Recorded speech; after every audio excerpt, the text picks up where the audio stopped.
昨日のレポめっちゃちえりの声ちっちゃかったね。コメント全然見えてなかった。はーい。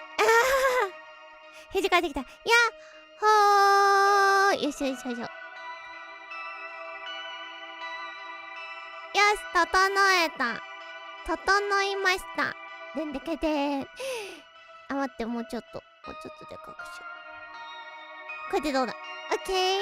はい、というわけで、ちょっと珍しく夕方からなんですけれども、今日は都市伝説解体センター第5を読んでいきたいと思いまーす。パチパチパチパチ。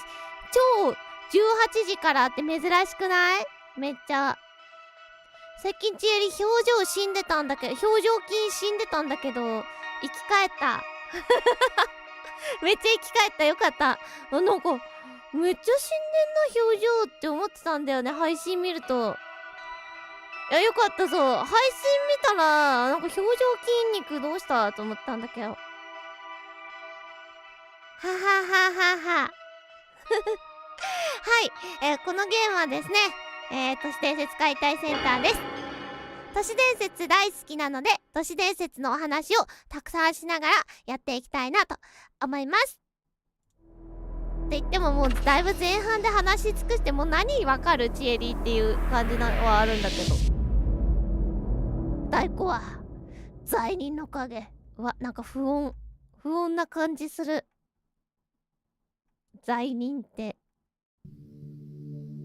予言の書、イルミナカード。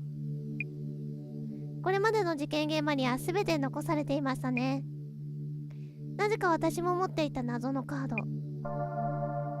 1枚目はサエコさんだけ、2枚目はキノコさん、エイコさんだけ、3枚目は確かガスマスクさんが、そして4枚目はマユウサキさんが回収した呪いの箱に。ガスマスクさんに限らず皆さん消息不明という噂ですよ。そうなんですか？本当であれば評判通りの不幸を呼ぶカードということなんでしょうかね。そんな皆さん大丈夫なんでしょうか？あれ？センター長さん、このカード背景の模様がつながってません。ほんとだ。まあ確かにつながってるわ。あざみさん、あなたもそこに気がつきましたか？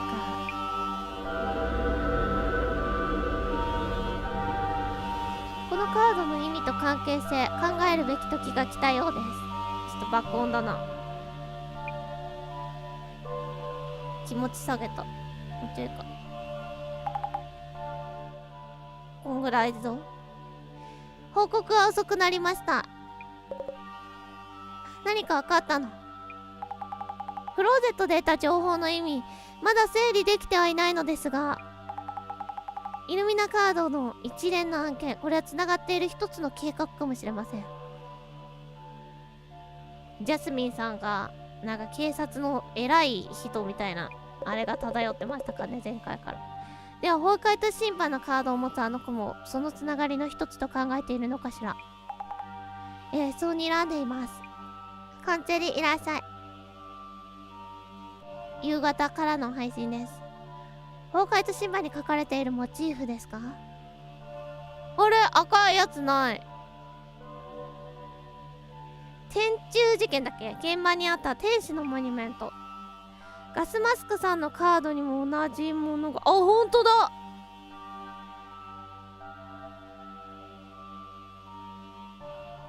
小さくしすぎた？これくらいなら良い？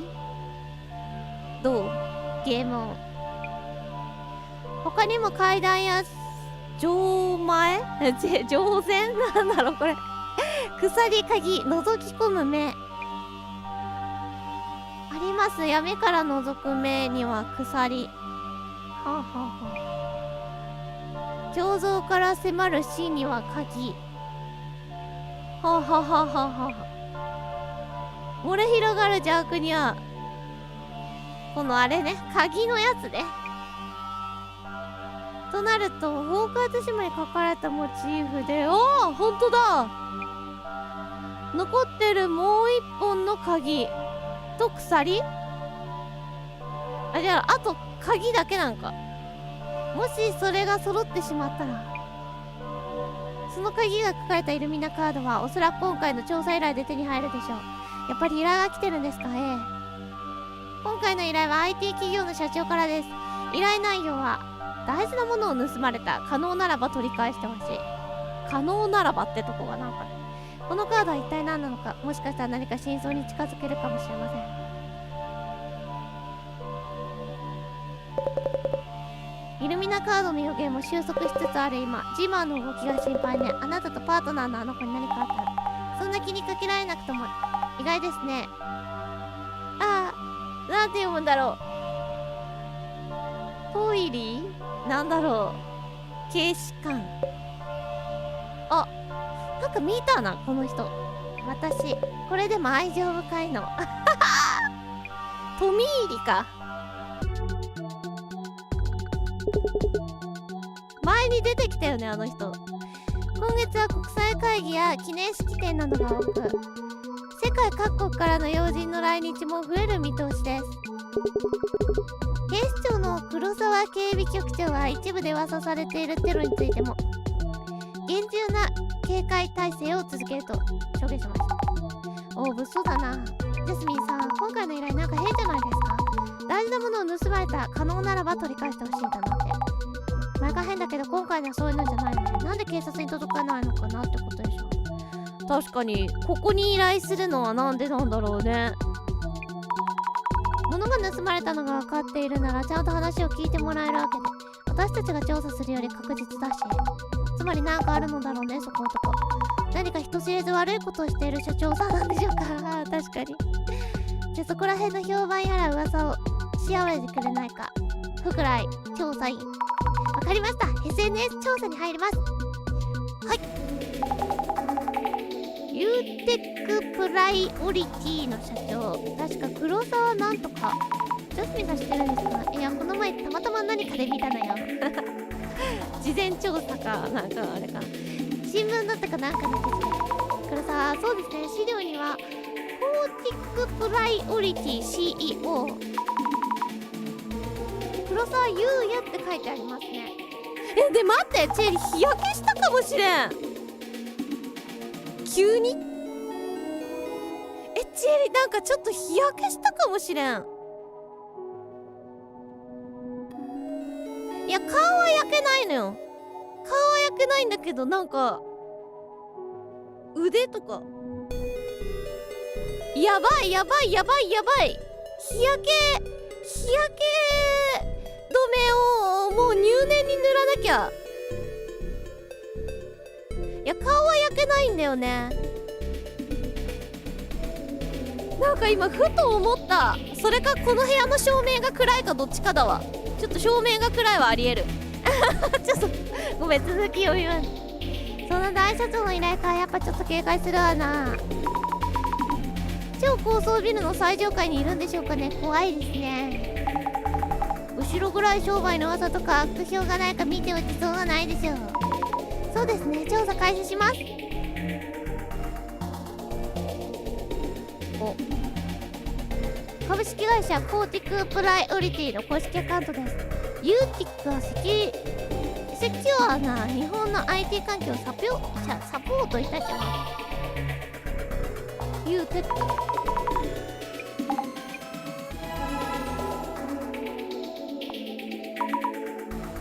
IT 会社さんなんですね。なんか難しい。今回難しいかも。すごいね。この会社好調だな。設立から3年で上場。すげえ。代表がチャラいというイメージあるけど、企業としては堅実なイメージがある。上場はしてないけど、うちの会社は設立から3年で上場。上場するってやっぱりすごいんですか？どれくらいすごいか伝える術がないからっていう。超すごい。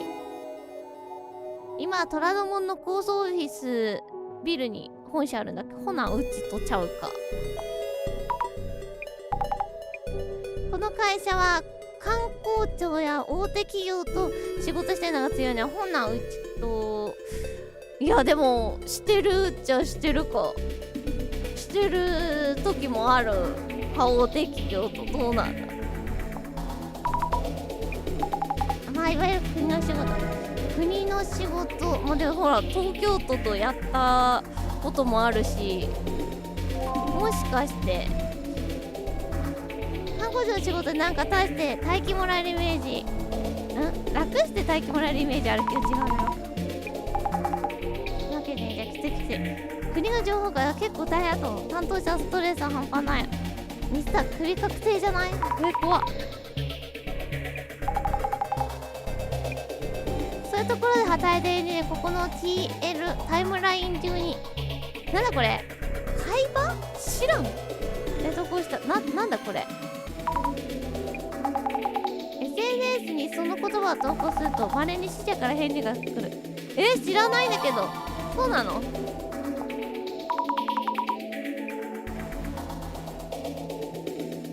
死者から返答してもらうかもしれないってやつ、エンジニアじゃどうでもできない。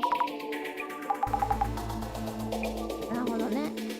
そういう仕事ってどう営業すれば取れるの？わかんない。うちの会社もどういう営業したらそれ取れるんだみたいなやつ取ってくるけど本当にわかんないね。すごいよね、力がね。 CEO の黒沢優也って思ってる以上にやり手のビジネスマンだと思う。なるほどね。黒沢優也なんて人いたかな。わかんない。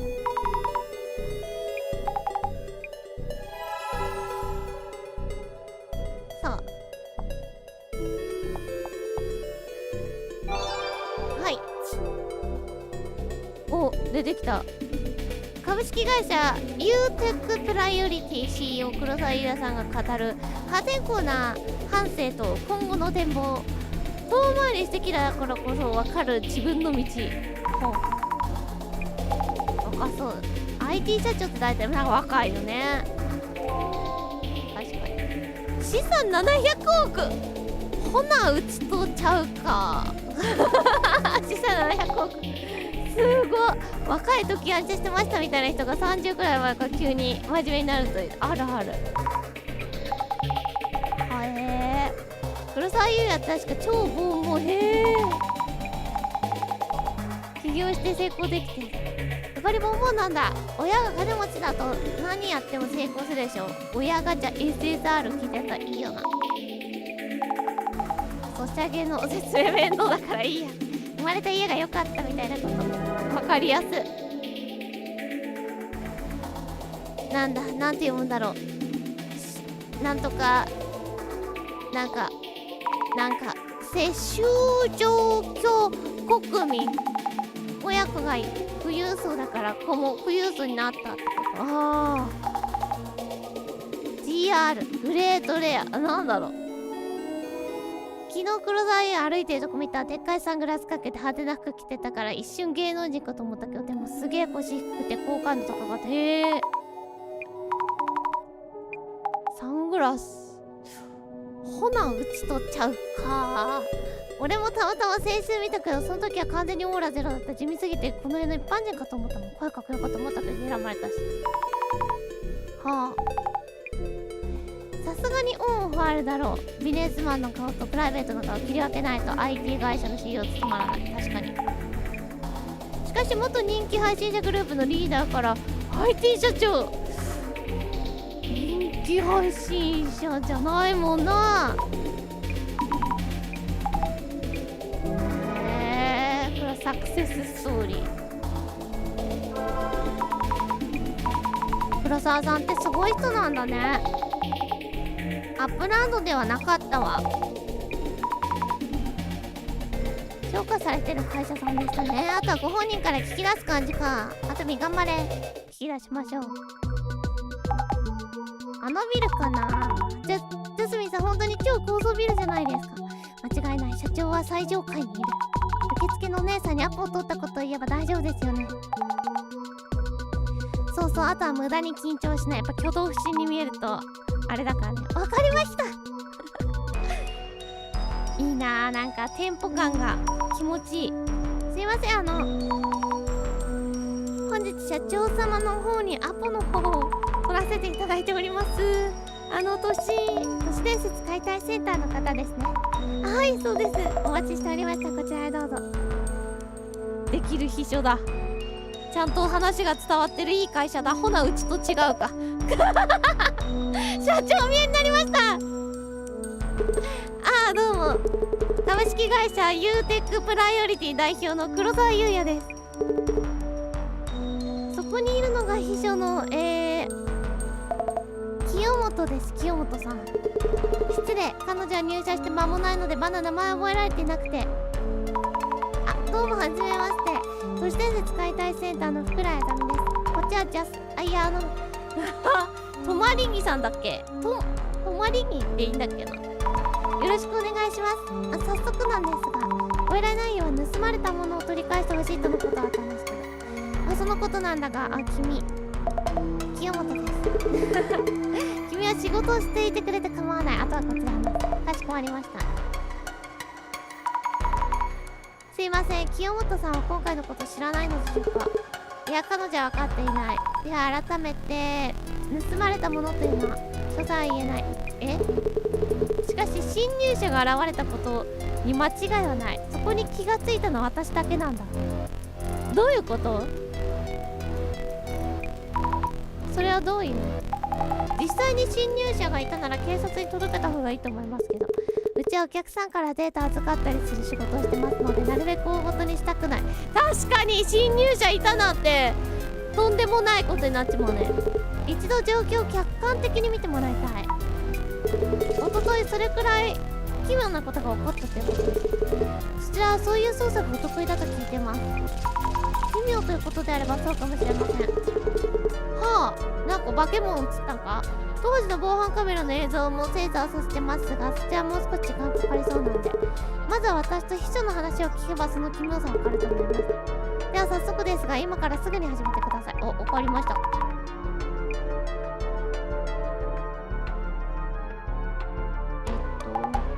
あざみ、ちょっとなんでしょう。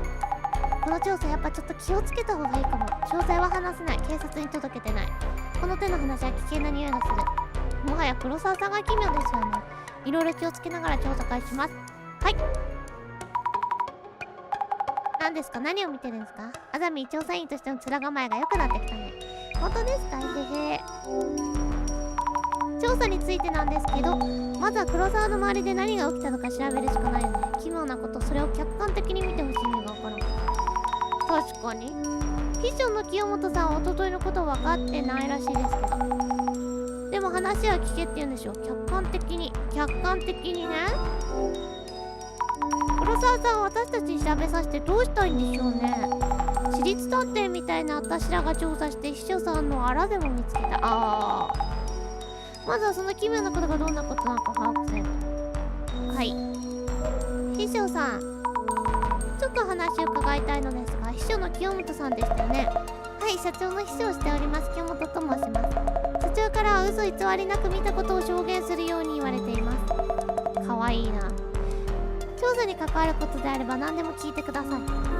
おとといについて、おとといのことについて伺いたいのですが、何があったんでしょうか。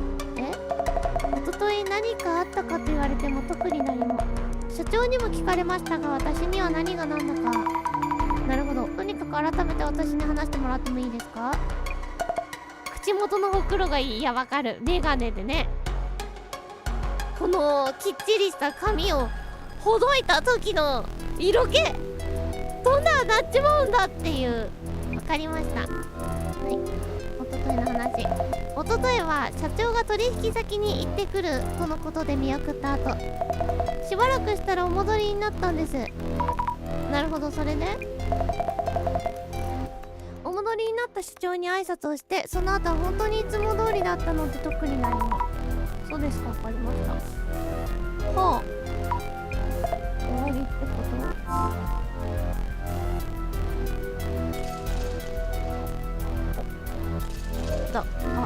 眺める。防犯カメラがあるけど入られちゃうんですね。改めてユーテックプライオリティ代表の黒沢優也です。秘書から一昨日のことをしっかりと聞きました。で、黒沢さんは一昨日のこと、待っていいですか。まだ話せることは大事なものが盗まれた。あとは秘書から話を聞いてもらって。聞いたっつってんだろ。清本さん何も知らないみたいだし。なるほど。うわ、なんかある。こっちにはないんだ。奥だけだ。いや。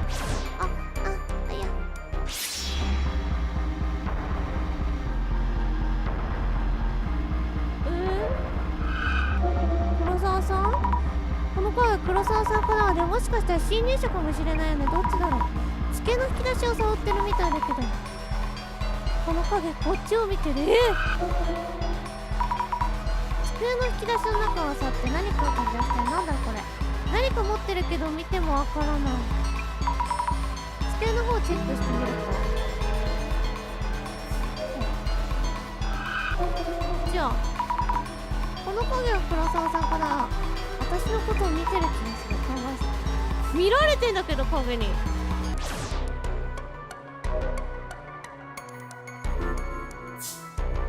眺める。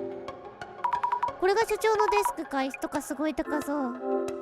社長のデスク丁重に扱わないと。あれこれってイルミナカード。イルミナカード貴重なものなんだ。勝手に持ち出さないでくれ。黒沢さん、これそれは今君が調査していること何か関係があるのか。いえ、それは。なんだ元の位置に戻して調査を進めてくれないか。そうですね、すいません。影は机の引き出しの中から何か持ち出した。確か一番上の引き出し。この引き出しから何かなくなってないのかな。黒沢さんに確認してみる。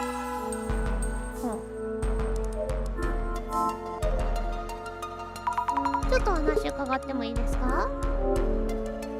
机の一番上の引き出しから何か盗まれたんですか？机の引き出しの一番上？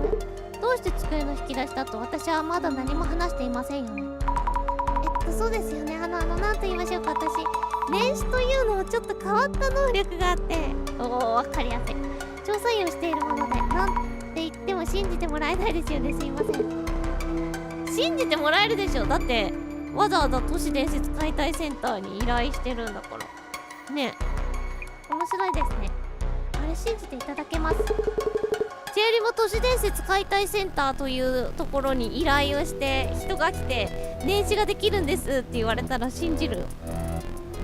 とても興味がありますし、今回の件にとても役立ちそうだなと。役立ちそうですか？引き出しから盗まれたものに関して確認をしますので、秘書からも聞いてみてもらえませんか？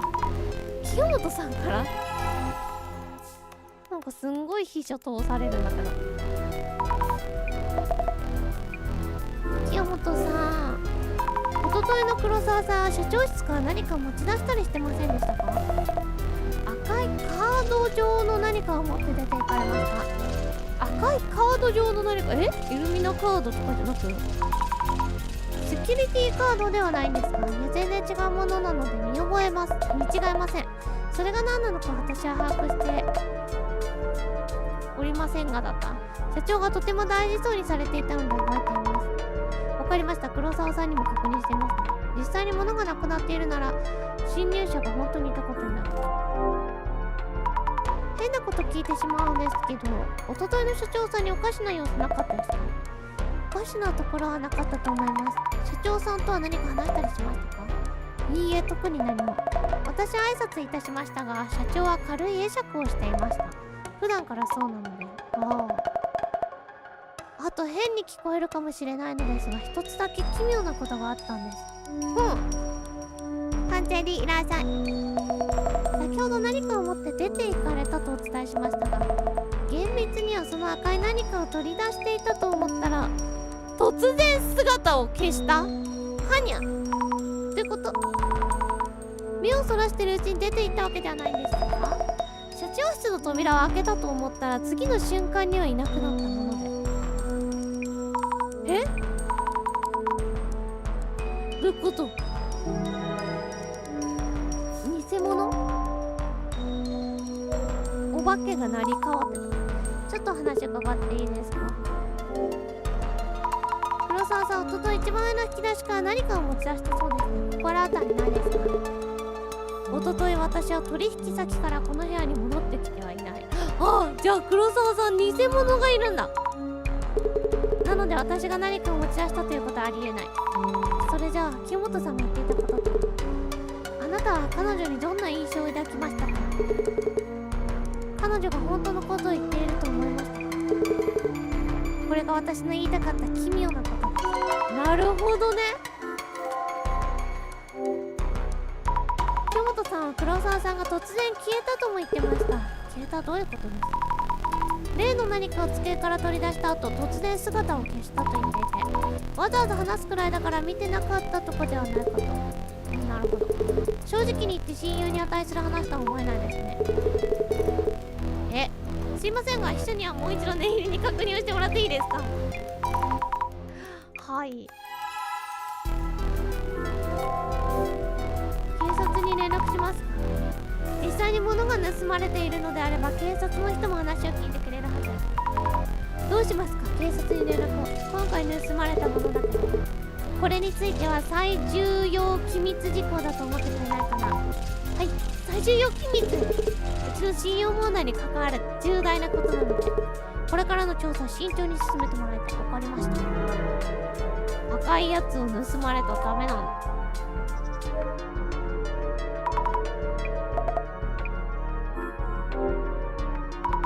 おととい清本さん社長さんとこの部屋にいたんですよね。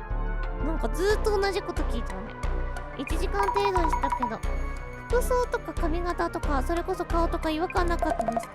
はい、いつもの社長でした。で、引き出しから赤いカード状のものを持って出て行った。そうですけど何でしょう？私何かおかしなこと言ってるでしょうか？黒沢さんはその赤い何かを持ち出していないと言ってるんです。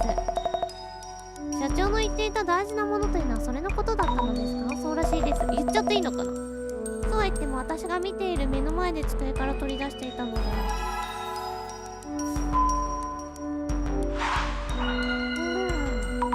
ょっと考えてみよう。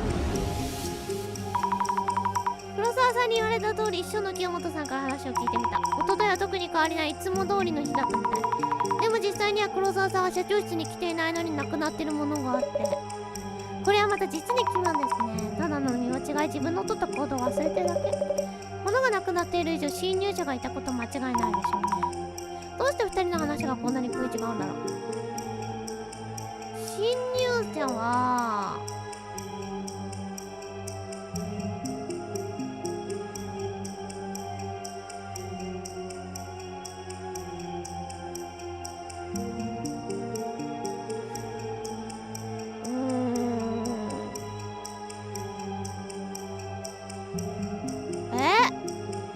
わかんな。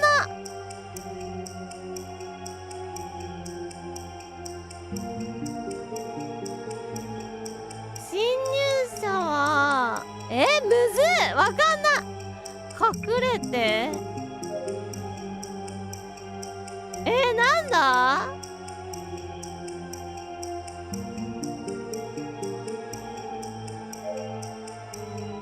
黒沢さんに見えるように変装していたのかな。いけた。侵入者は黒沢さんに見えるように変装していたのか。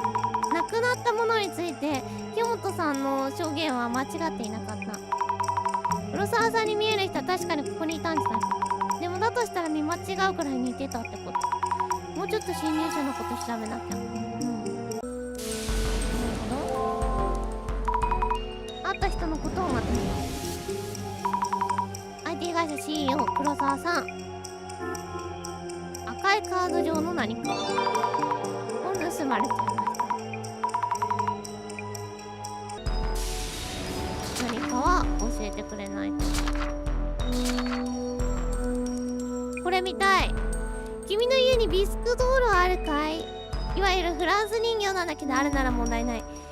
君は助かる側の人間だ。どうしてこと？もしないのなら気をつけた方がいい。何の話かって。命を削る人形という都市伝説があるのさ。知らない。もし君が女性であった場合は特になんだか最近具合が悪い。頭が痛かったり体がだるかったり。でも医者からは特に問題はないと言われている。しかもなぜか事故に巻き込まれそうになったり不幸続き。これはもう命を削る人形に見入られているね。最近新しい人形やぬいぐるみを手に入れたりしてないかい？もしくは断捨離しようとしたけど捨てなかった人形やぬいぐるみはないかい？そういう中に命を削る人形は紛れ込んでいる。手放せないのはそうさせられているんだ。放っておくと衰弱死してしまうかもしれない。言っただろう、ビスクドールがあったら助けてもらえるんだ。持ち主の身代わりとなったビスクドールはパーツの一部が欠けてしまうそうなんだけど、君は今助かる環境にいるから。あ、そうなんだ。この人形はいい人形ってことなんだね。次、海馬シランかな、なんだろう。小鳥がさえずる憩いの場クロスにはいくつか都市伝説があることをセンターも把握しているんだ。リスナーメンバーからもコメントをもらっている。今回紹介するのは海馬なんとかだ。これが名前なのか何かの合言葉なのか未だに不明。分かっているということはこの海馬なんとかというワードを投稿するということ。検索しても意味はないということらしい。投稿すると何が起こるかというと死者からリプライが来る。なぜらしいかって、僕は忙しくてね、全コメントからのリクエストに答えきれないんだ。もし本当に死者とつながってしまったらどうしようなんて、そんなこと考えちゃいけない。人気者はそれなりに大変なんだ。分かったかよか。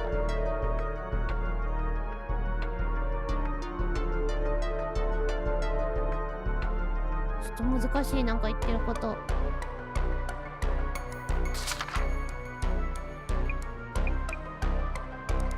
はい、会った人のことをまとめておこう。師匠の木本さん、最近って言ってなかった？だから名前覚えてない。結構入れ替わりがある会社なのかな。清本さん、顔ちゃんと覚えてなかったのかな。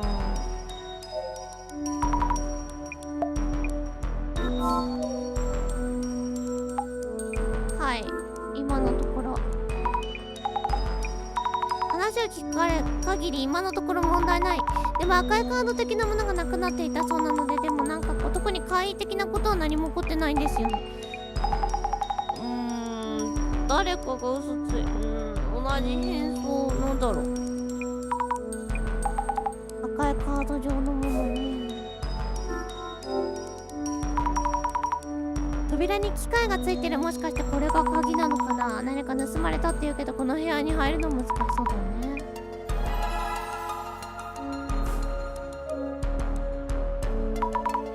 ちょっといいですか。扉のキーについて。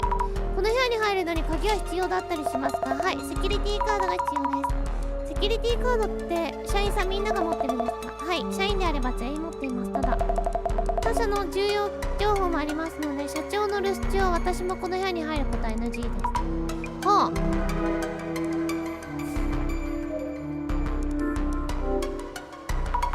黒沢さんが防犯カメラの映像を精査させてるって言ってたよね。それってどうなったんだろう。カメラどうなりました？あそこについてる防犯カメラなんですけど、映像って見られるようになりましたか？お、先ほど防犯カメラを管理している弊社の総務部から画像が送られてきました。こちらになります。これ清本さんにはどう見えます？社長にしか見えないですね。ですよね。黒沢さんにも確認してもらいます。動画じゃなきゃなんかあれじゃない？ちょっとお話伺っていいですか？はい。あそこの防犯カメラの画像、秘書の清本さんからいただきまして、これって黒沢さんですよね。これは似てますね。私と間違われても仕方ないほど似てます。本人じゃないって言いたいか。実は一昨日黒沢さんこの部屋に帰っていたことを忘れているとか。それはないです。取引先の人間が証明できます。実際にこの部屋からなくなっているものもあります。でもこれ黒沢さんにしか見えないですよね。そうですね、さすがに驚きました。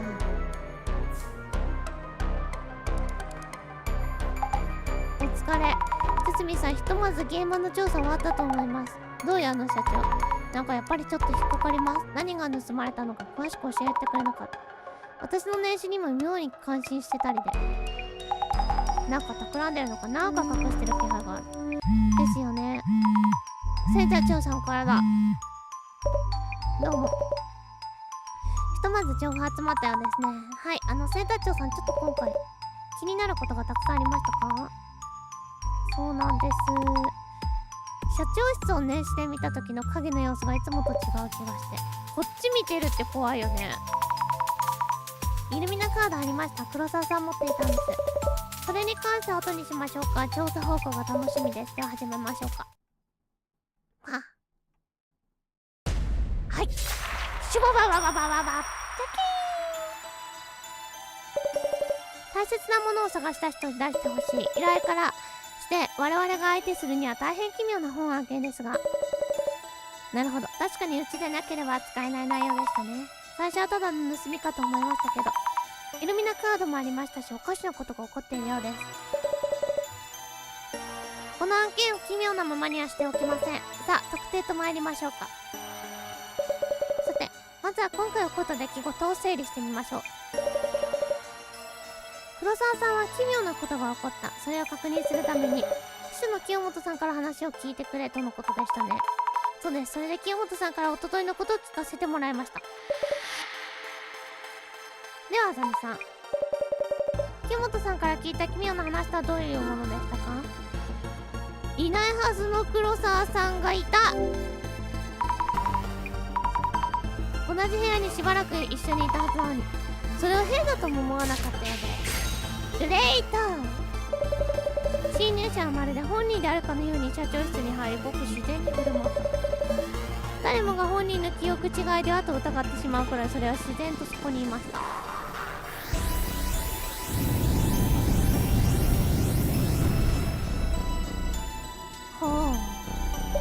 さて次、まるで黒沢優也氏本人であるかのように社長室にやってきた偽黒沢なる存在ですが、それを唯一目撃しているのは秘書の清本さんでしたね。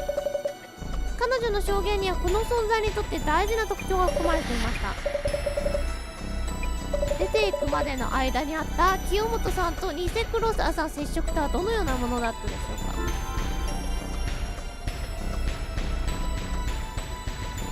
か。挨拶だけした会話じゃないもんね。普段もそんな感じなので違和感はなかったと言ってまし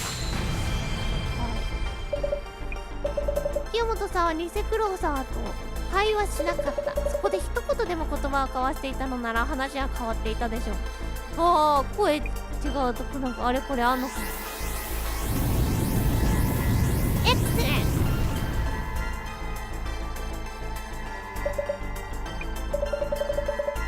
最後の問いです。清本さんは黒沢さんが来たことに気づいていなかったのでしょうか？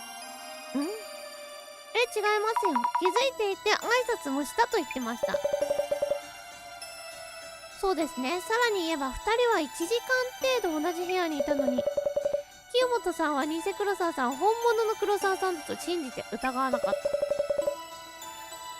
しかしそこに黒沢さんがいなかったことは取引先の人が証明できる。ではあざみさん、社長室に現れた怪異偽黒沢、それはどんな存在だと思いますか？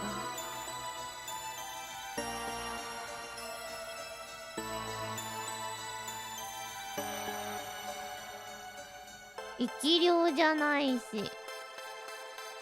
ほぼ同じ存在ってなんだろう。うわー、どれも別にわかんないからどれも当てはまるよな。生き量かもしれなくない？キツネかもしれなくない？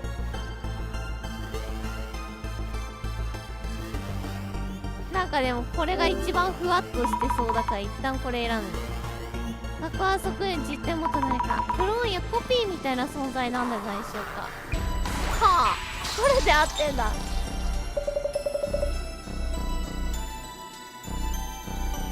お水を飲みました。しかし当の本人が別の場所にいたことは証明できる。まるで本人がもう一人ドッペルゲンガーか。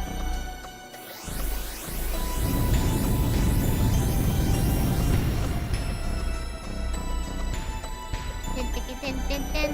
会話はしなかったが防犯カメラに映るその姿はまるで本人がもう一人いるかのよう。お水をありがとう。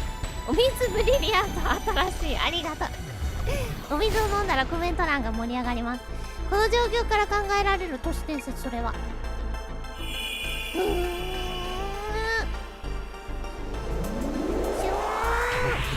にゃーあってそう、ドッペルゲンガーだ。あーすごーい。なんかドッペルゲンガーいろんな説がある。3人に会うと死ぬ説と対面すると死ぬ説あるんだけど、どっちだろう。ドッペルゲンガー、この世界にいるもう一人の自分、いつからいるのか、何のためにいるのか、それを見分けることができるのは当人だけ。あ、本人が会っちゃいけない派の方が多い。3回見たら死ぬ説もあるよね。ドッペルゲンガー3回見たら死ぬみたいなあるんだよ。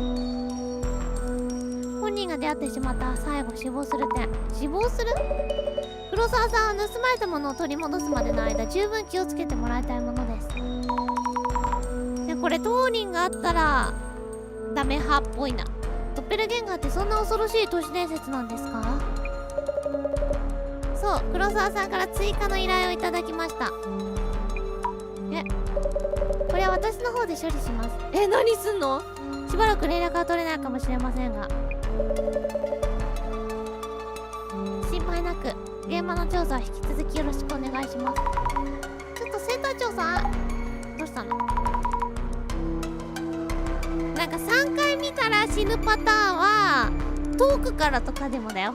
例えばなんか街中歩いてたらファミレスの中に自分とそっくりの人がいて食事してるみたいなとか、なんか逆か、ファミレスで食事してたら街中は自分とそっくりな人がなんか歩いてる、あれって見て慌てて追いかけたらいなかったとかっていうのも1回に含まれるみたいな、多分っていうのを2回やったら、あと3回全部でやったらアウトみたいな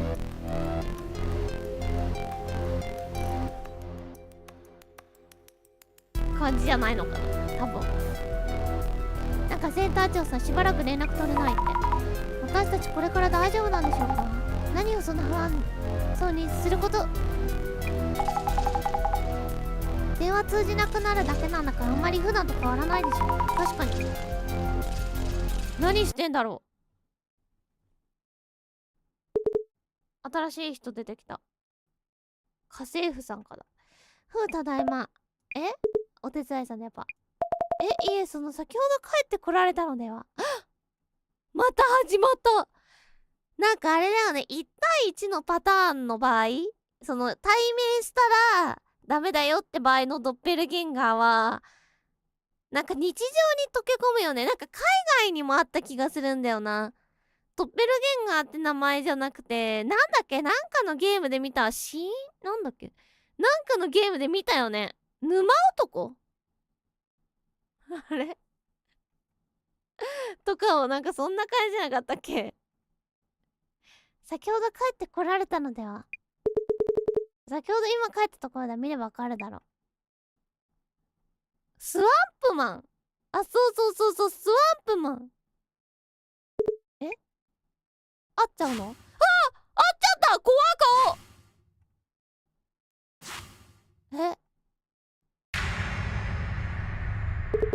うわーだね、こりゃ。これ終わったやん、黒沢さん。今日は黒沢社長のご自宅で調査か。そして黒沢ドッペルゲンガーと会ってしまったと。電話もらった時には、ドッペルゲンガーと会ったらその場で終わりじゃないんだ。取り込まれて、成り代わられて終わりじゃないの？出た、部屋に出ただ、いただ、逃げられた大丈夫でしょうか、黒沢。でもそうなるよね。語彙力死んじゃうでしょ、そんな。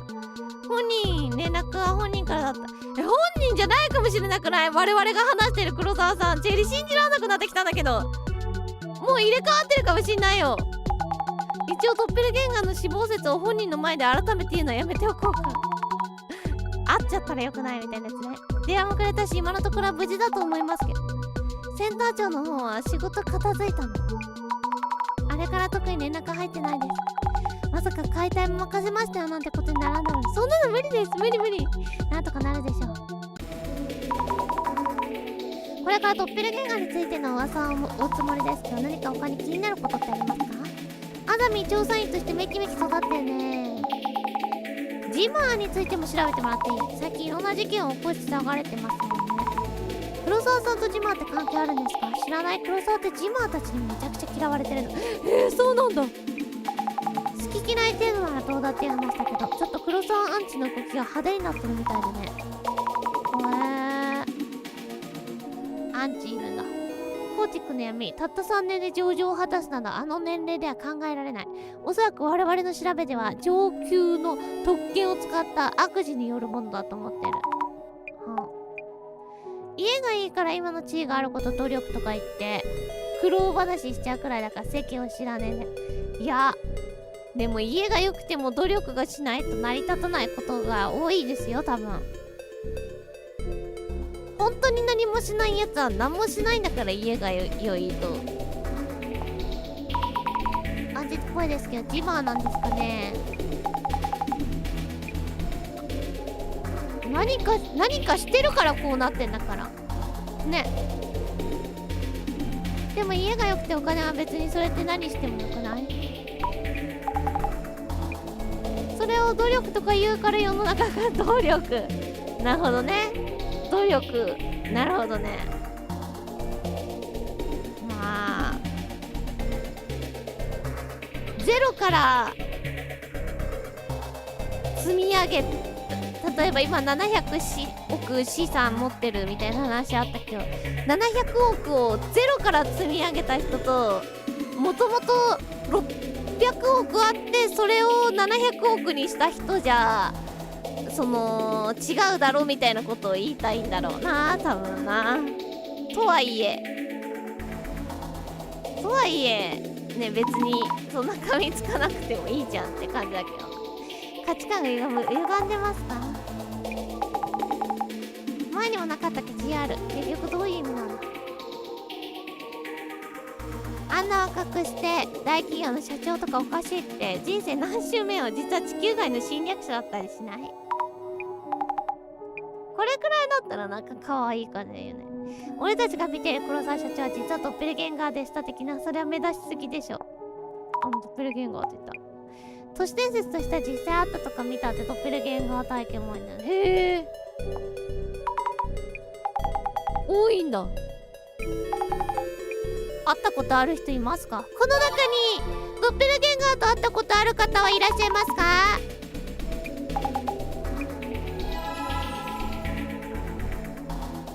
ジェリはない。さすがにないか。ある方はぜひ歌教員ちえりちゃんの、怖い話の投稿フォームみたいなのが Twitter 検索したら頑張ったら出ますので、そちらの方に体験談をお送りください。検索結果見つかりました。ドッペル体験談で言うと、友達に昨日そう自分にあるはずのこの人ドッペルゲンガーいます。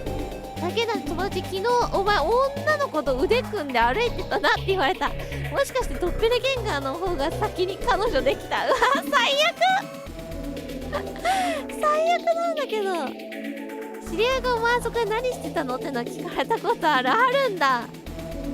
でもなんか芸能人とかさ YouTuber とかも昨日どこどこにいましたよねって言われて全然違うみたいなパターンもなんかあるらしいわ。それはそっくりさんなんだろうけど、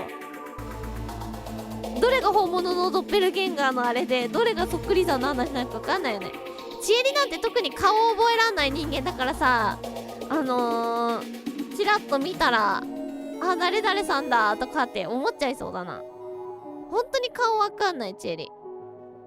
マジで人の目見て話すタイプではあるんだけど、人の顔マジで覚えらんない。目しか見てないのかななんでなんだろう。ちえりちゃんのメモリに記憶されないんだよな。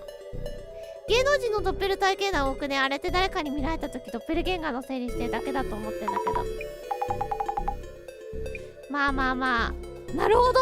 さっきの YouTuber がうんぬんの話とかもあれか、実際には本当だけどなんかそこにいたって思われたくないから違うよってしてるだけみたいな。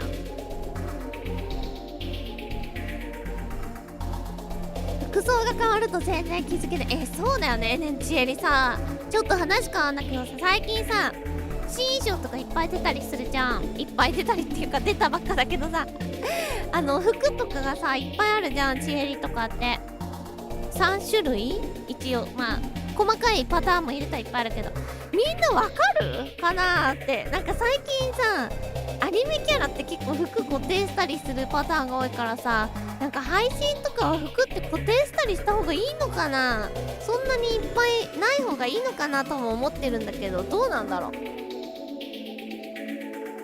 まあみんなはもうちえりちゃんのことが好きだからさ、新しい服着たら可愛いねってできるけど、知らないちえりのことをあんまり知らない人からしたら同じやつの方がいいのかな。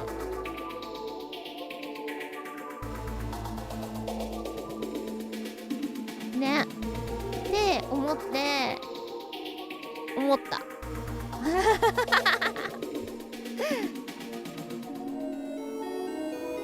だからシリーズものはね、その衣装とかって固定はやっぱ大事だなって。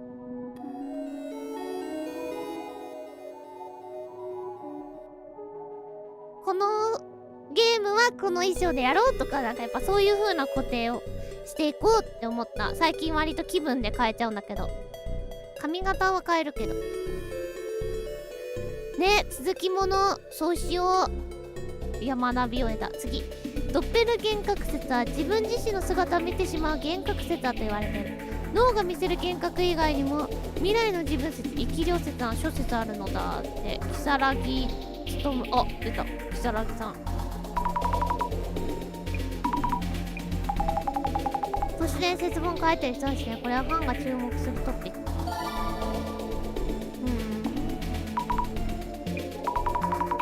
でも生き量はそうだね、ありそうだよね。合わせ鏡捨てお前は誰だってゲシュタルト崩壊するやつあるじゃん。なんて言うんだっけあれ、なんとかゲームみたいなやつ。あれとかもさ、なんかだんだんあれでおかしくなっちゃうのも、なんか鏡の向こうの自分がなんかあれな気がしちゃうからなのかな。ある意味あれもドッペルゲンガーみたいな感じだよね。なんかだってその相手がいるような気がしてきちゃうわけじゃん、鏡の向こうにきっと。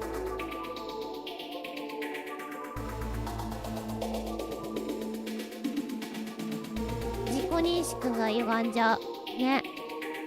はじめまして、サムネは可愛いですね。何を言ってるんだ、中身も可愛いかろ。自己催眠、認識がぼやけてきちゃう、脳がおかしくなっちゃうね。ゲシュタルト崩壊。友達のドッペルゲンガー見たことあるよ。話もしたしめっちゃそいつだった。でも後日そいつに聞いたらその間は海外にいて会えるはずなかった。ド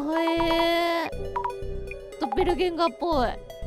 一応都市伝説でもわかんないよ。話しかけられてそれ本当は他人だったけど、あ、やばい、誰か覚えてないけど適当に話合わせとこうみたいなあ、やばいみたいな人だった可能性もあるよやばい、こいつ覚えてないけどとりあえず「あーとか言っとこうみたいな一応都市伝説で言われてるドッペルゲンガーって他人と話せないとか、本人にゆかりのある場所にしか現れないって設定がある。あ、話せないんだね、ドッペルゲンガーって。愛想悪いとか無口な人の場合見分けづらそう。確かに。じゃあダメか。じゃあやっぱりあれだよ、これあれってことだ。適当に話合わせたパターンだ。田舎の家で幼い頃の自分を見たんだけど、あれもドッペル。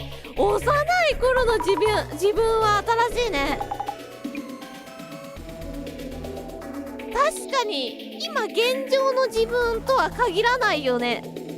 ドッペルゲンガーってどういうこと？今現状じゃなくて幼い時の自分とかもありえるのかな。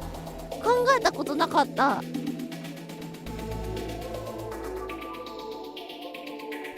家に帰ったら自分のドッペルゲンガーが先に帰っててって話を送った。あ、これ聞いたことある。なんかテレビで聞いたことある。芸能人の滑らない怖い話みたいなのでも聞いたことある。なんか誰だか忘れちゃったけど、ただいまーって家に帰ったら奥さんが来て、なんかさっきあなたが帰ってきたのっていう、さっきあなたが帰ってきたんだけどなんか全然違くてみたいなやつ、なんか聞いたことあるぞ。めちゃくちゃ怖いです。家に帰ったら自分もいる。やっぱりこれドッペルゲンガーのテンプレートなのか。ドッペルゲンガーあった歴史上の人物結構いる。リンカーン大統領とか芥川龍之介。そうなの？芥川龍之介もドッペルゲンガーやったことあるの？なんか本とかになってる？ドッペルゲンガー見てる人結構いるけどさ、その人だってもうお亡くなりになってるでしょうか。ドッペルって会うと死ぬんでしょ。確かに2回会うと死ぬとか。あ、やっぱどの説が有効かって言ってる。そうだよね、いろんな説あるよね。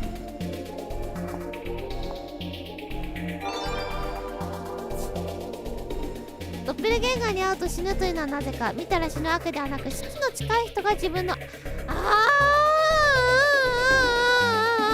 っちね。逆に近々死ぬ人がドッペルゲンガーに会う。ドッペルゲンガー死神死神と書いてドッペルゲンガーって読ますな。かっこいいなるほど。いやロマンあるな。なんかこういうのなんかさ、自分の中のさ、頭の中にさ、天使と悪魔いるさ、妄想みたいな、なんか漫画とかでよくあるじゃん。ちえりの頭の中に小さい悪魔のちえりと天使のちえりがいて、ちえりちゃんダメよって言ってるみたいなやつ。それのパターンでさ、ちえりの担当の死神はちえりなのかもしれないもんねね、担当死神はちえりのパターンだってあるかもしれない。へえ。本人じゃなくても他人のドッペルゲンガー見ると命を落とす。そう。はい。命を落とすはさ、メガネ反応しました。さっきから出てくる言葉がどれも強いな。ドッペルゲンガーを実際に見ちゃったら超びっくりして死ぬのかと思ってた。でも他人のドッペルゲンガーでも見たら死ぬのか。困っちゃうね。ショック死。じわじわじゃない？最初理解できないでしょ。ってなっちゃうね。肉体から抜け出た魂や霊体がドッペルゲンガーでそれを見るってことは肉体魂がない状態のいずれ死ぬ。生き量説だこれは。生き量説、ドッペルゲンガー生き量説。実際ドッペルゲンガーを見たと言って亡くなった人には脳腫瘍があったなんて話もある。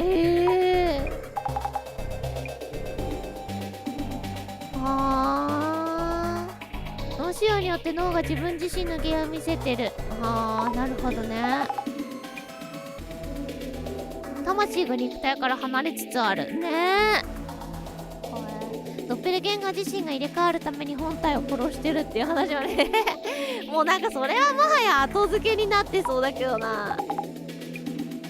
そう考えるとゴム人間もある意味でドッペルゲンガーに近くないか。本人は邪魔だから処分されてゴム人間に入れ替わる。なんだそれ。王国の史上ゴム人間ソースはキサラギ様。陰謀論来たてがキサラギ様って言ってるしファンかな。ルフィもドッペルゲンガーなんかね。預言者、これあれかな、その沼男的な、さっき言ってたあれがあれなんかな、ゴムでできてるとかなんかそういう感じの海外説があるのかな。キサラギイツオのファンの人が GR で、もしかしてグリーンリセット。ここら辺会話の人の注目を集めそう。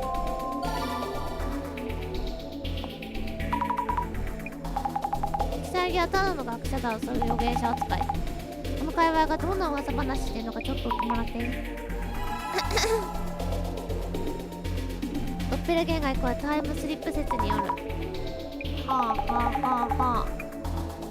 本人同士が出会うことでタイムパラドックスが起きて死ぬ。なるほどね。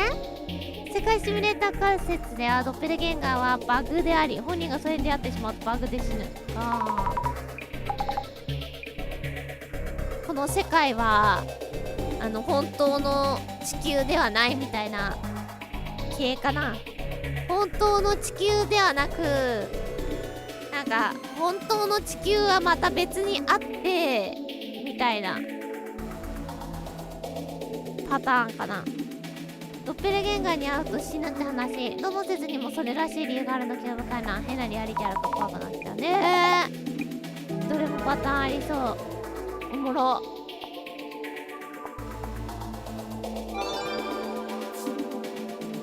結局死ぬところを見た人はいないならどこから死ぬ情報流れてきてんの。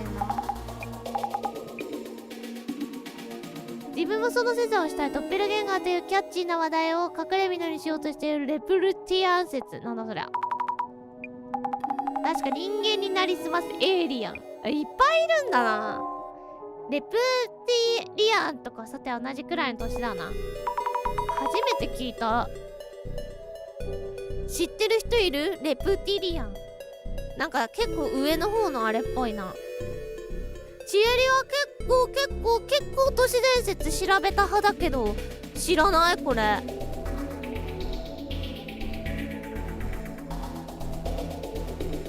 知ってる人いるな。ちょいちょい。トカゲ人間、恐竜人間。そんなのがあるんだ。トカゲ人間。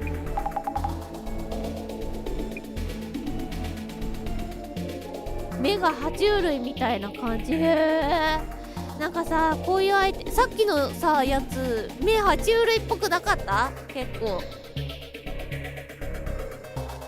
さっきの黒沢さんのそっくりさんギョロッとしてなかった？こういう相手にとって変わってやろうとする怪人の話があった気がするんだよ。割と新しいやつ。なんだろう。あ、怪人アンサー。これ知ってるな。Y さんそれはどんな怪人なんですか？あざみ、それは名前じゃないこれ知ってね。いわゆる人間の名前が取って変わった偽物なんだろうね。ジャスミンさんですね。そうだよ、ジャスミンさんだよピクムちゃんみたい。ちょっとこれで調べたっけ？これで調べたか。Y さん、預言者北月子務が望む GR。 その時はすぐそこだ。ハッピーなイベントが起こるつもりでいるってこと？すごい怖っ。オカルトグレートリセットを読んだ身としたら北月のお宅にもいつか日の目を浴びる日が来る。よって素朴な内容に思ったからな。そうなんですか。ジャスミン読んだことありますか？まあそうだな。口を開けて待てば餌が投げ込まれると思っているなら読み返すことをお勧めしますね。一歩踏み出す勇気、それが世界を変える一歩となるのですから。実際読んでみないとわからないでしょうけど、ここまで読みでって印象変わるのかと思ってちょっと読むの怖いですね。読みたい。バカはすぐ言葉をおもちゃにして振り回す。自分も GR を起こすために活動していますが、こういう輩と混同されるのは甚だ遺憾ですね。活動するものは本読んで SNS で愚痴って終わりっていうよりも厄介な勢いがあるんです。本気感が怖すぎるんだけど、あれは価値観のアップデについて書かれている本です。なんだと思ってる。価値観のアップデ。でもこれが一番近い感覚だったね。ざっくりだけどそういう本だった。はあ。どういうこと？全然わかんない。日常どういうこと日常にも怪異が溶け込んでるよみたいな、そういうこと？全然わかんない。北月様の本ってどういう本だったんだっけ？自己啓発本系？その通りです。価値観がアップデートされる。その直前に起こる価値の崩壊を意味しているのですよ。この崩壊を起こすことが北月も成し遂げようとしていたものです。何か答えとか心の持ち方を委ねるような文章でもあったんですかね。あくまで木更津の私はこう見えています。読む人によっては得られる希望の大きさがものすごかった。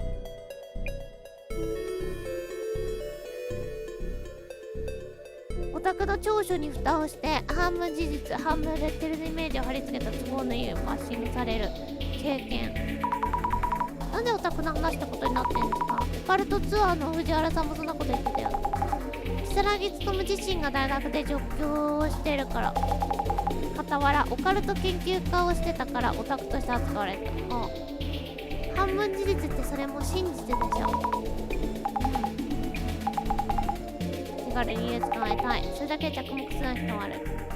こういう短絡的で愚かな者どもが築いた社会崩壊させるグレートリセット。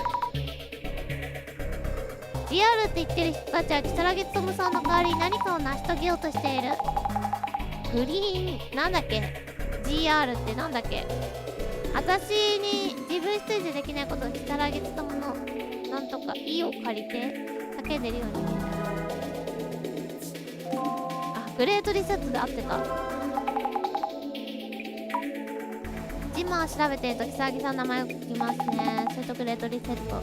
ドッペルゲンガー情報どう把握できた。やばい、ドッペルゲンガー情報やばいもの。そろそろ黒沢社長の自宅だ。黒沢さん大丈夫ですかね。社長室にドッペルゲンガーが現れたけど秘書さんは無事だったし。でも会っちゃったらダメじゃんね。ドッペルゲンガーにまつわる情報にもいろんな説があったから。まあ確かにそっか、いろんな説あった。絶対死ぬってことではないと思う。そうですね、そうですよね。ちょっと安心できました。今日も頑張って調査します。お水飲みます。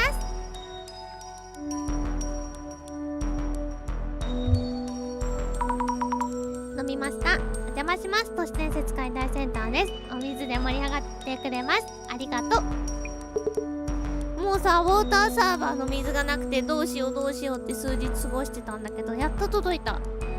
でも重たくてさ、ウォーターサーバーの何が嫌だって、あの水を運ぶのがもうすっごい重たい。もうチェリちゃんじゃ運べないレベルの重さで、まあ運ぶんだけどさ、クソって思いながら。で、前の家の時は上から入れるタイプだったの、ウォーターサーバーを。本当に持ち上げるの大変すぎて、もうなんか猫ちゃんのね小屋みたいのが横にあったんだけど、その時は猫ちゃんの小屋で一回休憩を挟んでから最後ラストスパートで上に転がすように乗せるみたいな感じでやってたんだけど、もうそれが重すぎたから引っ越した時に下から入れるタイプに変えたの。だから今もう引きずってキッチンまで引きずっていって下から入れるようにした。いや、上からのやつは本当に大変すぎる。一回休憩しないと無理だった。2回ぐらい休憩挟んでたかもしれない。途中台に乗せてその1個上に乗せてみたいな。水って重いよね。5キロ絶対もっとあるよ。だってうちの猫7キロだけど持ち上げられるってことはあれだもん、もっとあるってことだと思うけどな。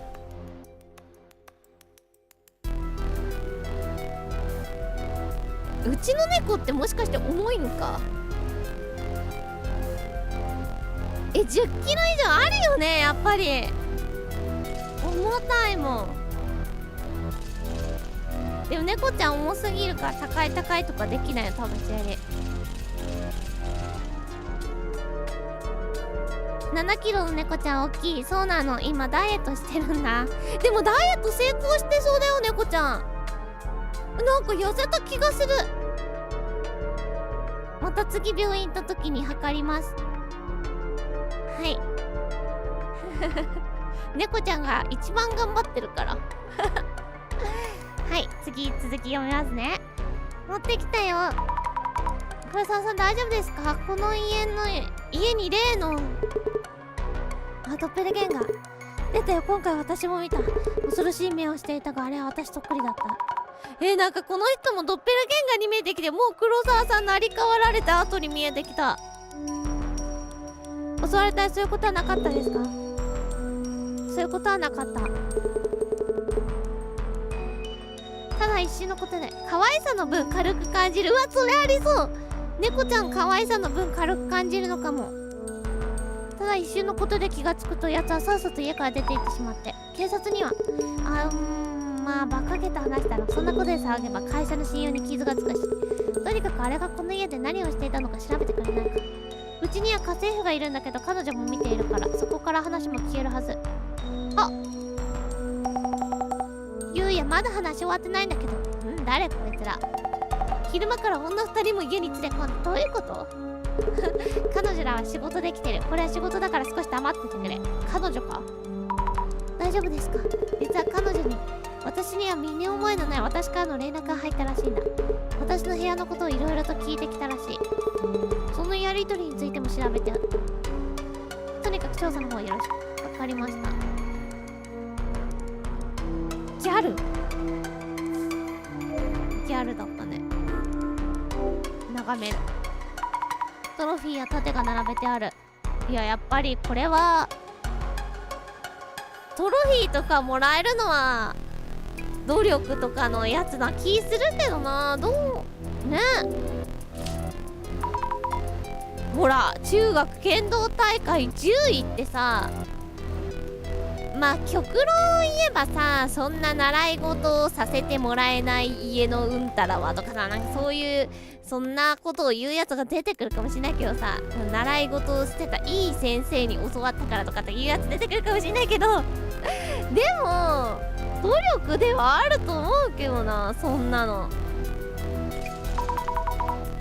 高校生スピーチコンテストとかさ、ビジネスアイデアコンテスト、いやちゃんと本人の努力がないとできないことだよね、全部と思うけど。登録者10万人の銀の盾、はあ、100万人の金の盾、はあ、すごい大先輩。お手伝いさん、すいません。都市伝説解体センターのものです。お話伺ってもいいですか？はい、旦那様から伺っております。私が分かることでもあれば何でも。なんかあれ、経営で成功するうんぬんみたいな自己啓発とか、なんかそういう経済的な YouTube みたいなのやってんのかな。どうなんだろう。申し遅れました。私この家の家政婦の本田と申します。昨日のこと、昨日黒沢さんにそっくりの男がやってきたことについて聞かせてもらっていいですか？そっくりな男、考え巡らせている。昨日の夜8時頃でしょうか。旦那様が帰ってこられて、そのままお部屋に入られました。お夕食の用意をしていると、また玄関の扉が開く音がして、覗いてみると旦那様が立っていらして、思わず先ほど帰ってきたのではと言ったと思います。それで黒沢さんは、旦那様は自室に向かわれて間もなく叫び声が聞こえまして。叫び声、見たじゃなくて本田、確かにわーとかギャーとか驚いた時の声です。直後旦那様は自室から出てこられました。なるほど。その後を追うように自室からもう一人旦那様が出て、おー、見てんだ本田さん。その時には先ほど部屋から出てこられた方の旦那様、は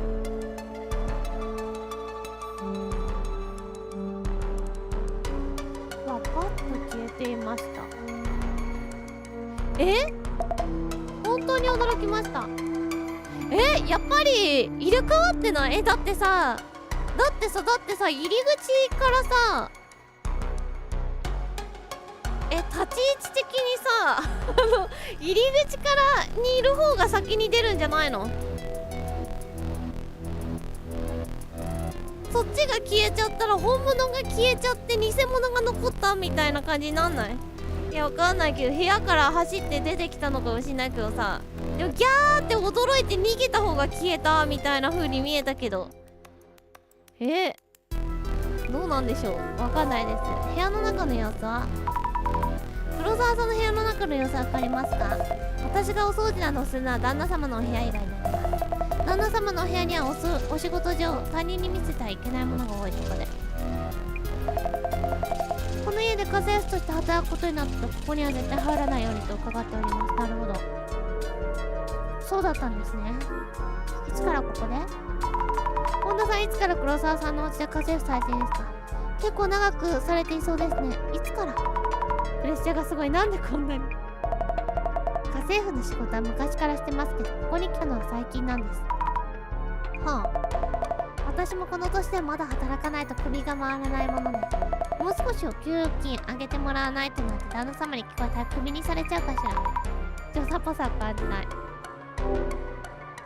確認なんですが、最初に帰ってきて黒沢さんと何話しましたか？何かいつも通りの対応をしたつもりです。お疲れ様です。お帰りなさいませとご挨拶をしましたが、旦那様は軽い会釈されてお部屋に向かいました。会釈だ。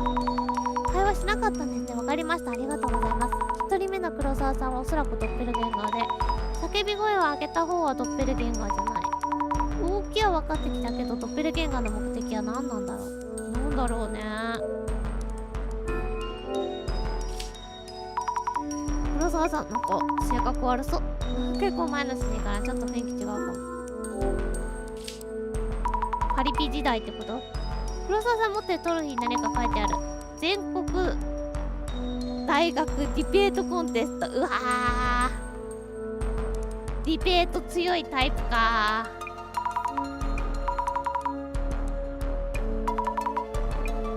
ー。私の大学の先輩。へーうわー、ディベート強いタイプかーってなった。すいません、ちょっとだけいいでしょうか。つうかあんた誰だっけ。何か私がお力になるかもしれないので。はあねえ、私都市伝説解体センターのものです。ワンダイ都市伝説解体センターのものなんですが、何それ。今ちょっと黒沢さんの身の回りでおかしなことが起こってまして、黒沢さんにそっくりな人が悪いことをしてるみたいなんです。本気で言ってんならちょっと笑えんだけど本当なんです。社長室にも現れた証拠が残っている。あ、私も見ているので間違いないと思います。あ、何これ、ドッキリか何か。今お名前がお前とか聞いてもに見えてそんなこと言ってダメだろうって思ったらお名前だった。聞いてもいいですか。愛花、ゆうやの彼女だから。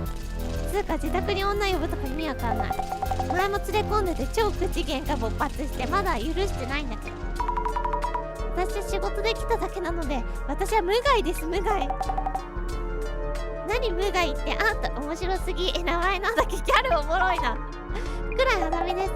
ザミチンです。すごい取り方で、何なのザミチン。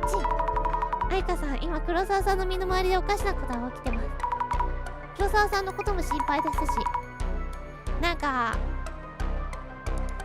結構好きだな愛花さん。もしかすると愛花さんにも危険が及ぶかもしれないです。詐欺ってのは無理なんですけど。てかガチなの。ガチです。黒沢さんから聞かされているかもしれませんが、愛花さんに連絡を入れたのはおそらくドッペルゲンガーです。じゃあこの間意味わかんない DM 送ってきたのって酔ってたゆうやとかじゃなくて、ゆうやじゃない別の誰かってこと？多分そうだと思います。だってさ、こう派手派手なわけじゃん、ギャルで。これは偏見かもしれないけど、ギャルで派手派手なわけでさ、なんかまあ一階の女子大生なわけよ、あざみちゃんが。でも彼氏の家に入ってきてこんなに敵むき出しでさあれするってのは、ちゃんとこういう一階の女子大生も同等に扱っているというか、なんか普通に素直な人だなって印象。なんていうの、伝わる普通さ、なんかこんな派手派手な感じでさ、性格が悪い女だったら気にも留めないと思うんだよね。はっ、何この小娘みたいな、あ、どうぞどうぞご勝手にみたいな感じの方がなんか性格悪い感じな気するというちゃんと、あんたゆうやと何なわけって言ってるってことは、なんかそういうのに全く偏見がない。ちゃんと女の子ということで同等に扱っているというね。ドッペルゲンガーのことでもう一つ聞きたいことが、結構大人ってさ、そういうやつ多いじゃん。はあ、何、電話で直接会話しましたか。してないしてない。 DM が来ただけ。DM が来ただけ。やっぱりドッペルゲンガーって話さないんだ。どんな DM 来たんだろう。愛花さんに起きたことを詳しく聞かせてもらっていいですか。なんか何日か前にゆうやから DM が来て、一瞬誰やだよとか思ったわけ。いつもなら電話出してもほらこれは黒沢さん本人のアカウントですよね。あいか俺の部屋に来た時の話なんだけど。あれこれだけですか？何か聞いてきた感じですけど。なんかめっちゃキモくて後でムカついたから消しちゃった。はあはあはあ。消しちゃいましたか？ちなみにどんなことを聞かれたんですか？なんかかわいい。ゆうやの部屋にあるハードディスク。はあ。私も聞いたの。そしたらなんか黒い箱状のメモリーがどうとか、そんな私が知るわけないし、あんたの部屋なら私に聞くなって言ったの。確かにそうだね。でしょ？なんかやましいことでもしてんのかと思って直接来てみたわけ。あの DM がゆうやの偽物とか意味わかんなすぎ。黒沢さんもこのことについて詳しく聞いてみます。でもワンチャンさ、普通にさ乗っ取られてる可能性もあるよね。普通にワンチャン乗っ取られて情報を聞き出そうとしてる可能性も悪くない？どこにもある普通のゴミ箱だ。いらなくなった書類とかかな。いろいろ捨ててある。あれなんだろう、怖い。写真だ、くしゃくしゃに捨ててある。これ飾ってあった写真と同じもの？ちょっと横長い。なんか人がいるね。如月勉？ああ、やっぱり。ということ、なんで黒沢さんが如月勉と黒沢さんに聞いてみよう。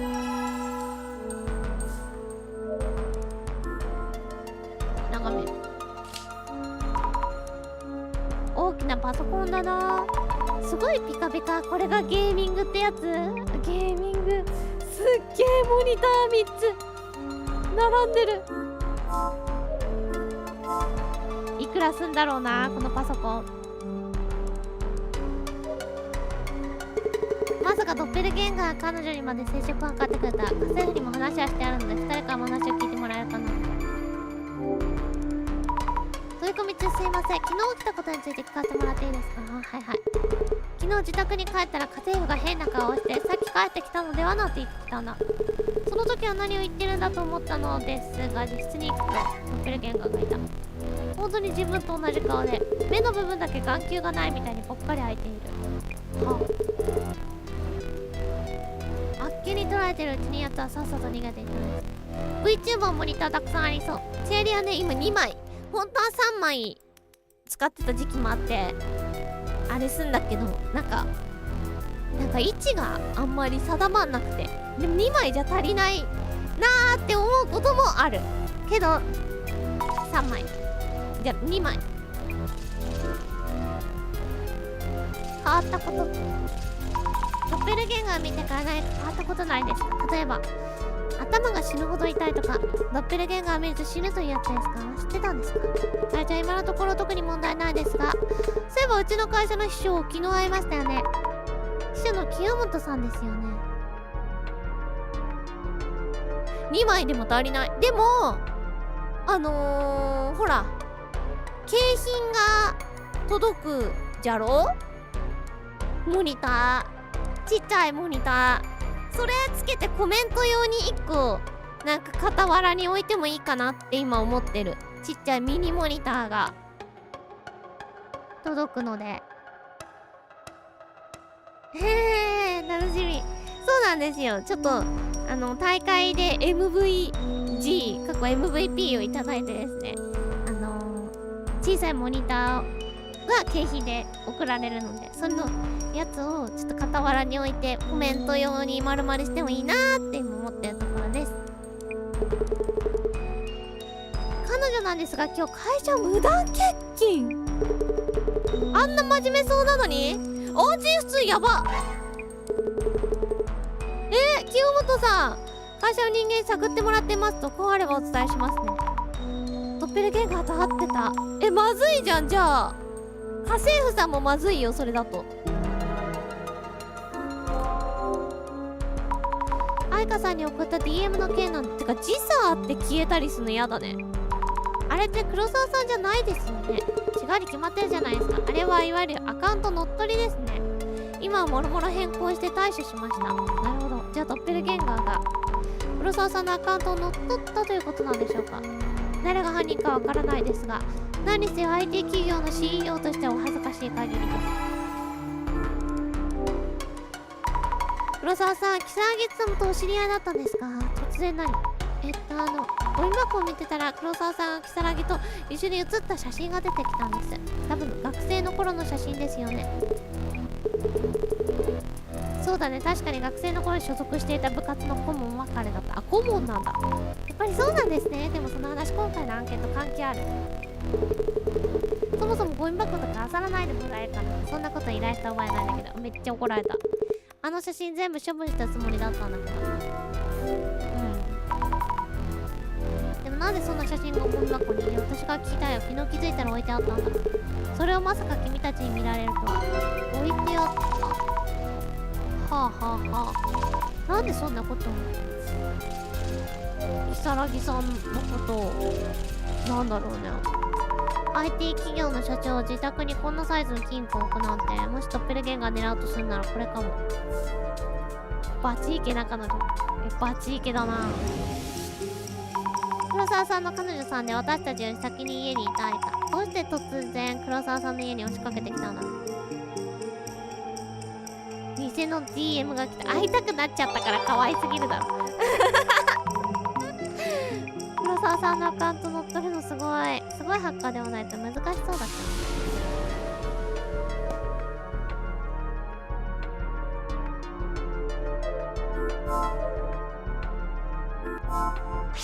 メガネかける。はい。この影いつもの影と違う。ドッペルゲンガーだ。金庫に何かしようとしてる。この影私のこと見て、いやーこっち見るのやだね。物色した痕跡を調べると。この影ドッペルゲンガーだよね。なんかちょっと違う。パソコン近くで何をしてるんだろう。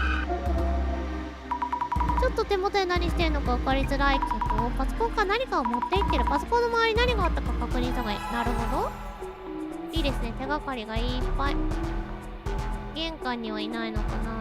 あ、いた。この白い目がドッペルゲンガーなのね。2つの影が見える。これって黒沢さんとドッペルゲンガー、昨晩帰ってきた時の影が重なって見えるのか。こうして並べてみると本当にそっくり。でもどっちがドッペルゲンガーかはっきりわかるな。なんでだろう。能力だ。ていうかドッペルゲンガーの影、やっぱり私のこと見てる気がする。ただの痕跡の数なのに、一体この影何なの。家政婦さんにドッペルゲンガーの動きを確認しなきゃ。はい。感じですかね。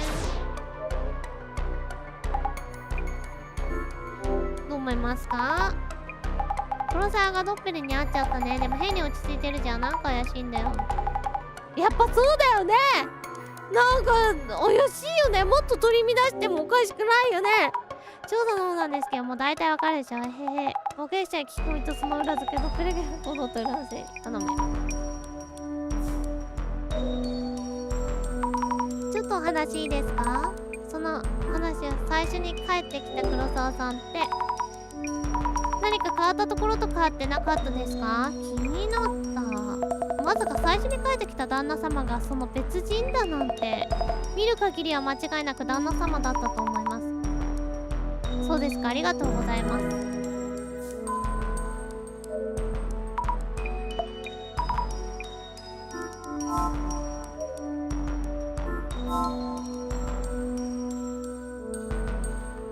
なんかでも怖いな。ちょっと一応お話して。あ、まだあんの DM の件ですが、彩香さんに DM を送ったのはドッペルゲンガーの可能性が高いです。黒沢さんのアカウントが乗っ取られたみたいで、乗っ取り？セキュリティ会社の社長をやってるゆうやがダッサどうもそうみたいな。そのドッペルなんとかってのは何？ゆうやの元カノとかだけ可愛いんだけどめっちゃ元カノ気にして。元カノいなっていうかもう一人の自分ってよくわかんないけど、ゆうやに振られたこと嫌がらせとかじゃないわけ。でもどうなんでしょう。実はこれとしらく元カノが関わる恋愛の話だった。めっちゃ可愛いじゃん。ね。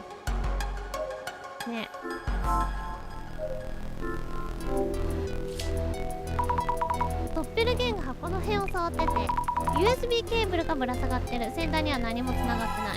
はあ、聞きましょう。金庫は？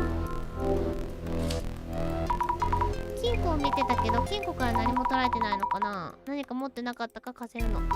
家政婦さんにも聞くと。と一回家政婦さんに。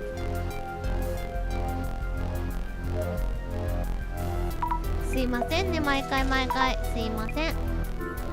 ドッペルゲンガーですね、何か持ってませんでしたか？持ってる。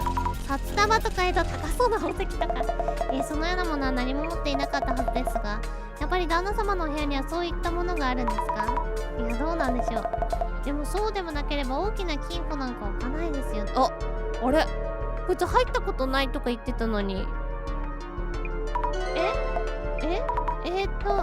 何か問題でもありますか？いや、そうだよね。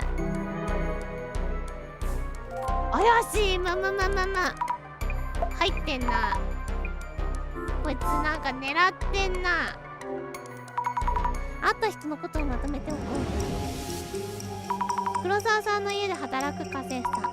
この家で働き始めたのはいつって言ってたっけ？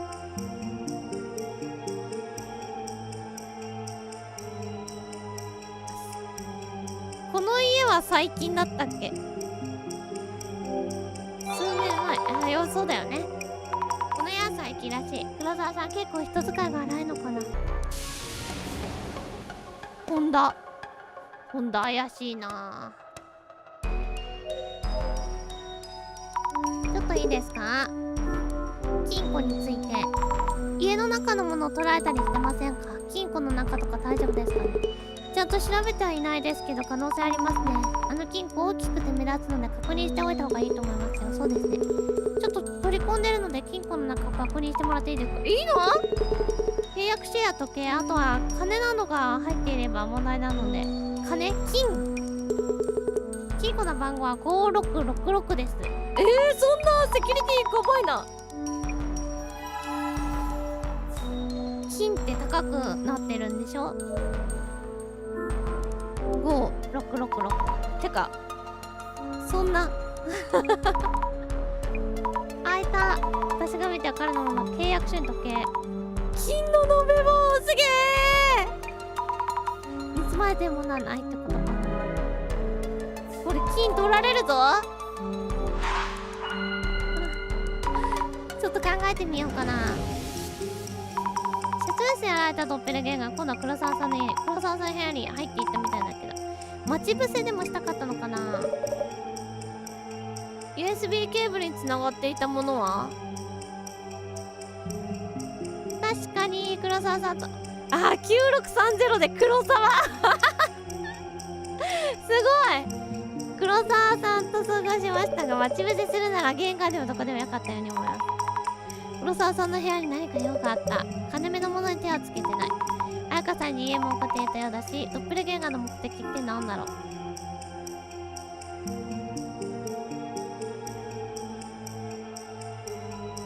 黒沢さんの部屋にあるケーブルにつながっていたハードディスクが目的だったのかな。外付け。黒沢さんの部屋にあるテーブルにつながっていたハードディスクが目的だったのかな。きっとそう。ハードディスクが何なのかよくわかんないけど、彩香さんに送られた DM の内容的にそれしか考えられない。先に彩香さんに特徴聞いておこうかな。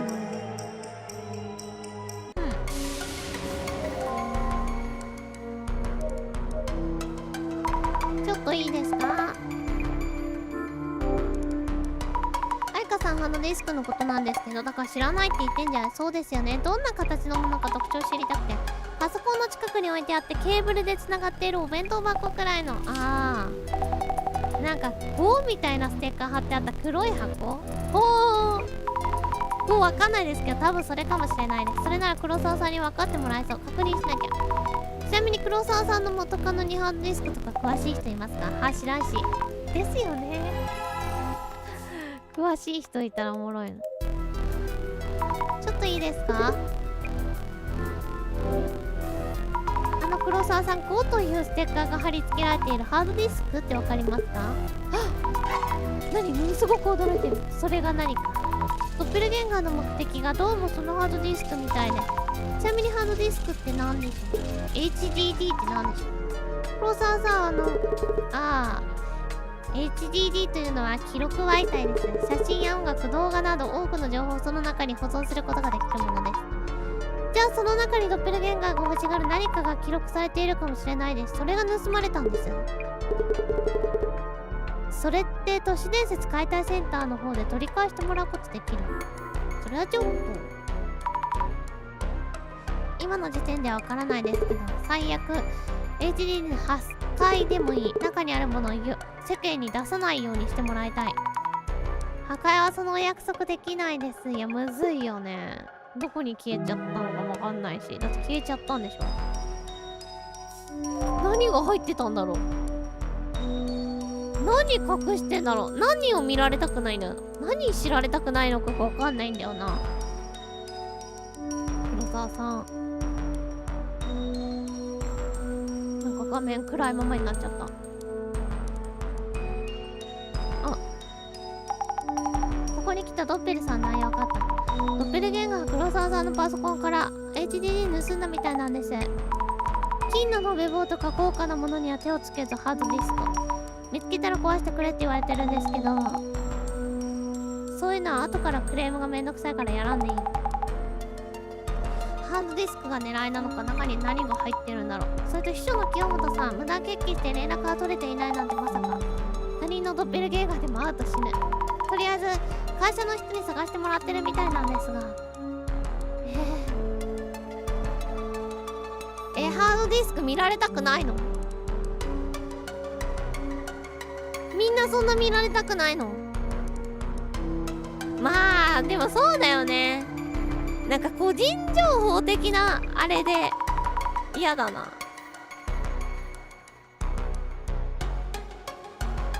ダメな人がいっぱいいるな。安全とは言えないな。車回してくるから黒沢と和江さんにも注意するよう伝えておいてくれる？遺言にハードディスクは壊してって書くぐらいには。へえ、わかりました。いやチェリは個人情報的な意味で処分に困るくらいだ。歴代のパソコンもハードディスクだけ抜いてあるもん。どうしたらいいかわかんなくて。了解です。ジェスミンさんありがとうございました。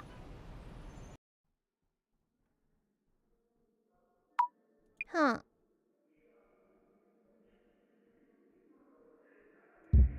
何？あ、やばいやばいやばいやばいやばいやばいやばい。まぜまぜまぜまぜまぜまぜまぜまぜまぜ。走れ走れ走れ走れ、まぜまぜまぜ。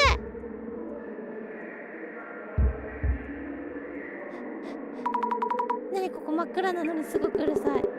見たくない、聞きたくない、怖い、辛い、助けて。そうですね、ひどくうるさいですよね。私と静かなところに行きましょうか。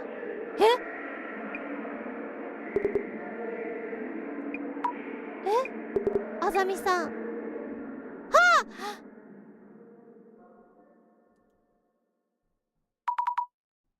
センター長さん。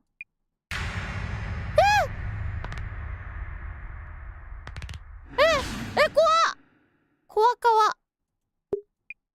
あ、やば、会っちゃった。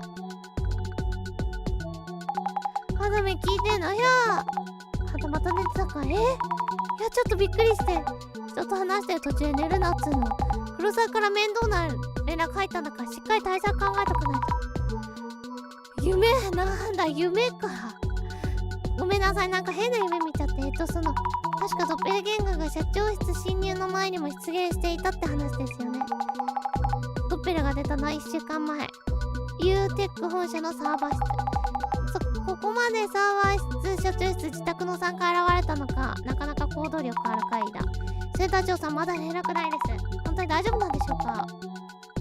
このまま解体まだ私らでやる説濃厚か？私鍵開けの儀式できるように練習しますやばい、アイオープナー何わけわかんないこと言ってんの。ほら会社に着いたよ。な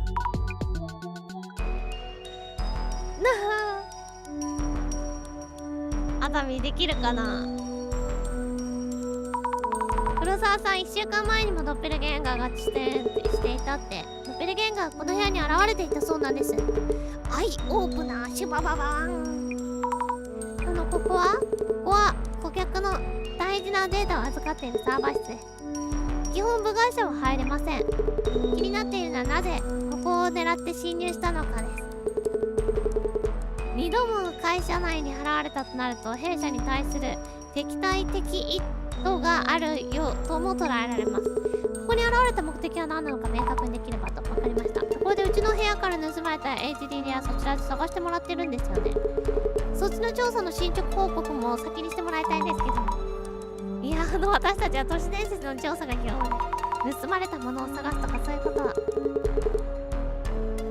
ちょっとこっちが思ってる依頼内容と御社の業務に差異がありますよね。あれ、業務内容の変更って何か改めましたっけ？いいぞ！ディペート大会優勝者に勝てるぞ、ジャスミン！バイト数もし紛失物捜索の業務が追加されてるなら一旦確認してきます。自分らみたいな末端が勝手にやると後がひどいんで。ましてや警察の真似事なんて何が法律に引っかかるか分かったもんじゃないですよね。よかったら自分が警察に盗難届け。いや、先日から奇怪なことが起きすぎて混乱してまして、盗まれたものについては一旦忘れていただいて結構です。こちらで対応いたします。いやー、素敵。ではこのまま都市伝説の調査の方だけ進めてもらえますか。はあ、ここで起こったことについてはサーバー担当者と警備員にでも聞いてください。はい、わかりました。かっこいい。ジャスミンさん、ありがとうございます。黒沢さん、急にどうしたんでしょうか。普段任せとけ。つうかやっぱあいつめんどくせえな。危なく変な責任取らされるところでした。気を取り直して。まずこの部屋には何が現れたのか、そしてなぜこの部屋に来たのかですよね。黒沢さんの動きには注意しつつ調査進めます。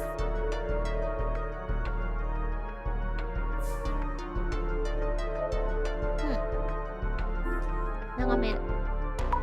これは配線ケーブルや工具を入れるための棚かな。いろんなものがいっぱい置いてある。はい、なんかエンジニア的な。もはや壁。これがサーバー室か。よく見るやつだこれ、映画とかで。うちには置けないかな。パソコンでお仕事している人の部屋にはこれ置かなきゃいけないのかな。すみません、都市伝説解体センターのものですが。中田ユーテックプライオリティ中田と申します。サーバー室の管理やメンテなんかを担当しております。ちなみにサーバーって大きい機械のことですか？ですね。棚にたくさんのサーバーが刺さっていて、それらを管理しています。なるほど。中田さんの仕事について伺ってもいいですか？私はユーテック本社社内にあるサーバー室でサーバー機器の管理、メンテ、あとはトラブル対応なんかを行っております。いつもこの部屋に。そもそも私自身入社したのが最近ではあるのですが、ずっといるわけではなく、ここで作業することなんかもありますね。改めて1週間前の夜何があったのか教えてください。その日私は毎月定例のサーバーメンテナンスなんかをしていました。毎月29日は肉の特売日みたいにメンテナンスあるんですね。まあなんていうかそうですね。あるだろう。その最中に社長がお見えになって、確か0時過ぎ部屋に入ってきた社長はなんか私がメンテ作業中であることを分かってるみたいな感じで手で挨拶されて、こっちはいいから作業しといてみたいな。そうですそうです。なのでそのままメンテなんかの作業を続けてました。何か変わったところはなかったですか？そうですね、変わったところ少なくとも振る舞いは社内でよく見る社長そのものでした。具体的に何をやっていたのか分かりますか？いやちょっと分からないですね。何か作業をしていたと思えばいつの間にかいなくなっていたので、また消えた。都市伝説解体センターですが、お話伺ってもいいですか？はい、社長から聞いております。サーバー室警備担当の井上です。私で分かることがあれば聞いてください。お仕事について伺ってます。井上さんのお仕事について伺ってます。ユーテックさんサーバー室の警備担当、個人情報とか大切な情報を取り扱いますので、はい。1週間前の深夜このサーバー室に現れたっていう。はい、社長のドッペルゲンガーですね。はい、そうです。井上さんの見たままでいいので順に話してほしいんですけど、突然ドッペルゲンガーと言われてもそのよくわからないもので、はい。社長とそっくりの人間ですか？にわかに信じられんのですね。はい。信じられないと言いますか、そういう存在があるのは間違いないです。社長室や黒沢さんの自宅では物が盗まれているんです。はい。はいが映ってる。かわいい。ご協力お願いします。はい。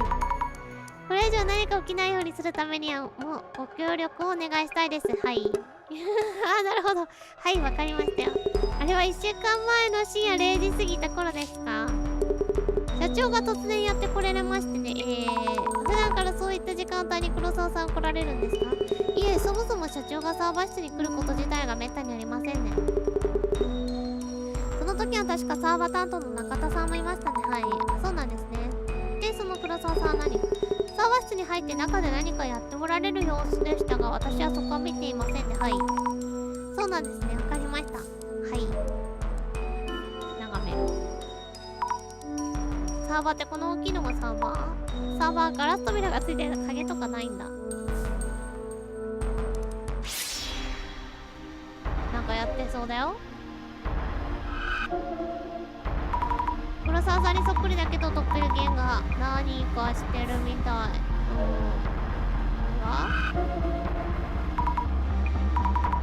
多分間違いない。よく見る。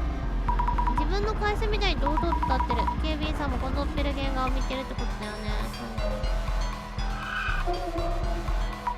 黒沢さんそっくりな影だけど、私にはこれドッペルゲンガー。はい。このサーバーを見てる。お、こっちを見て笑って。またこれがなんだろうってね。これ多分黒沢さん本人の影。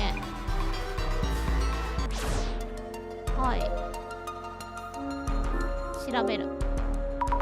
ガラス張りで頑丈そうな扉と鍵までついてる。セキュリティは厳重。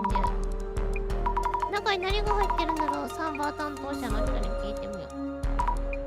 中田さん、これ何ですか？ドッペルゲンガーが狙ってたのってサーバーの中身なんじゃないかって思うんですけど。サーバーの中身ですか？それはちょっと業務上言えないことになっております。すいません。社長の許可さえあればという感じなんで。まあそうだよね。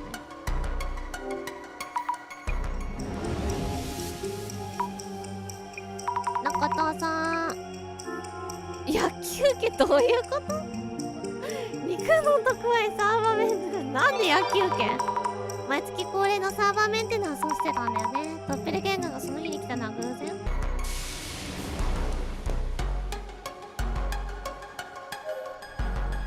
こっちも見てたっちゃ見てた気がする。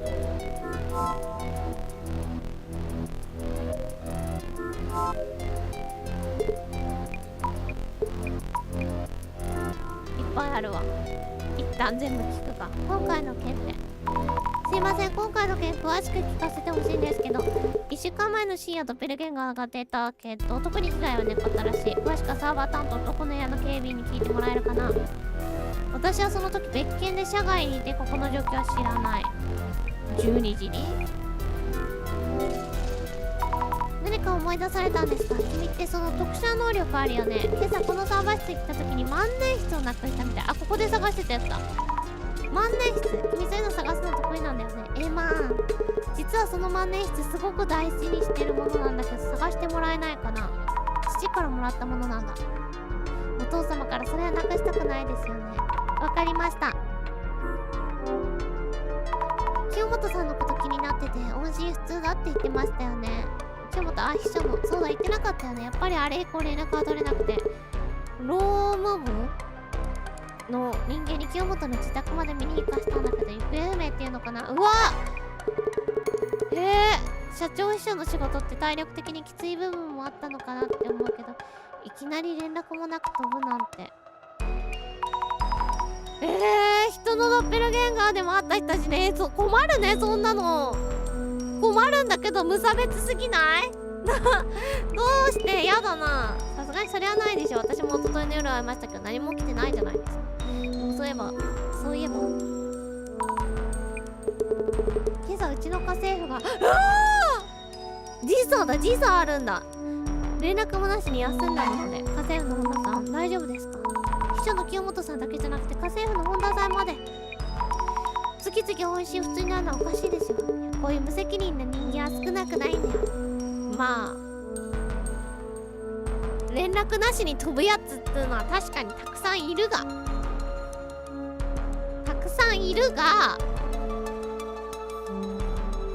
タイミング的に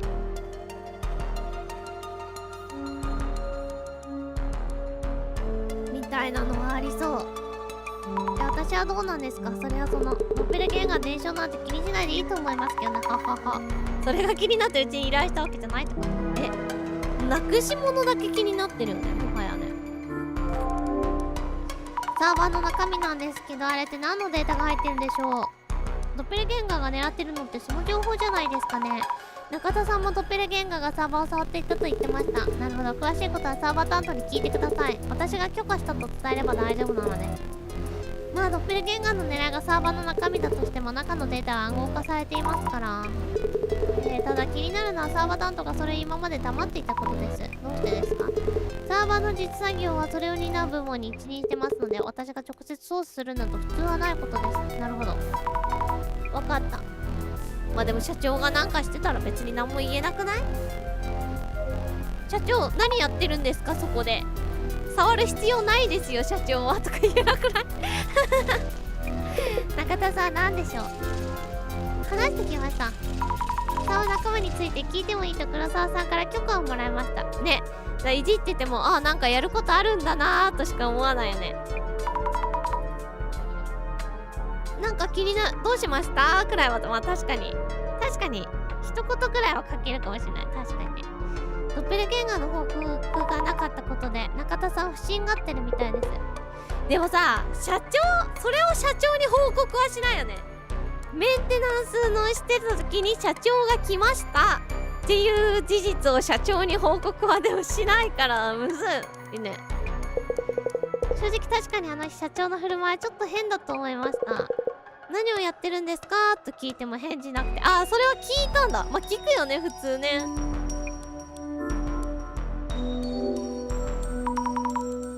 一応変だとは思ってたんですね。はい。合わせて質問に回答すると、あのサーバーの中には官庁関連警視庁の情報時代やばいやつ。このサーバーのトラブルは大きくなりがちで、まあ正直それ以上の面倒事を避けたかった気持ちはなくはないですね。そうだったんですね。くれぐれも警視庁の情報システムだというのは内密にお願いします。だから何かそれ以上の意図があったとかではないんです。すいません。そのシステムにアクセスするには特殊な認証が必要になるので情報を取り出すことはできなかったはずです。やばいな。中田も消えちまうんじゃないか。中身はどうこうしようにも認証ができないと触れ合わないってことですか。ですね。なのでここまで来て諦めて帰ったんじゃないかと思いますが、社長にもそのようにお伝えいただければ。わかりました。ありがとうございます。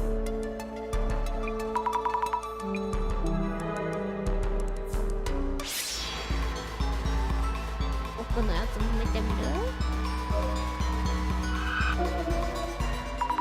ドッペルゲンガー、このサーバーに何してんの。何か触ってる。サーバーにケーブル、ハードディスクかな。サーバーの方はどうなって大丈夫なの。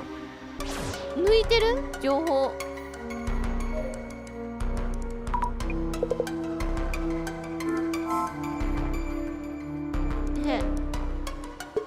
なんかよ、何でも聞いてもどう思います。ガバチで言ったドッペルゲンガーなんですけど、ジャスミンのどう思いました。なんかあまりオコルトっぽくないよね。確かにサーバー室は自宅ではないです。社長室でもカード型のデバイスを盗んでたよね。社長室で盗まれたのそういうデバイスなんでしたっけ。赤いカード型の何かって話であった。私の早とちりだったかな。何か心当たりあるんですか。なんていうかなくはないんだけど、ごめんやっぱ確証ないわ。聞きたいけど目的がありそうですね。何かを狙ってる。なんか幽霊の狙うものとは違う気するけどな。ドッペルゲンガー調査を進めてイルミナカードの余計に関係あった場合、もうちょっと情報欲しい。あだみ情報ちょうだい。はい、万年筆を探します。やっぱり黒沢さんのドッペルじゃない。工具棚に何かを置いて自分で置いて、マネ室じゃないか。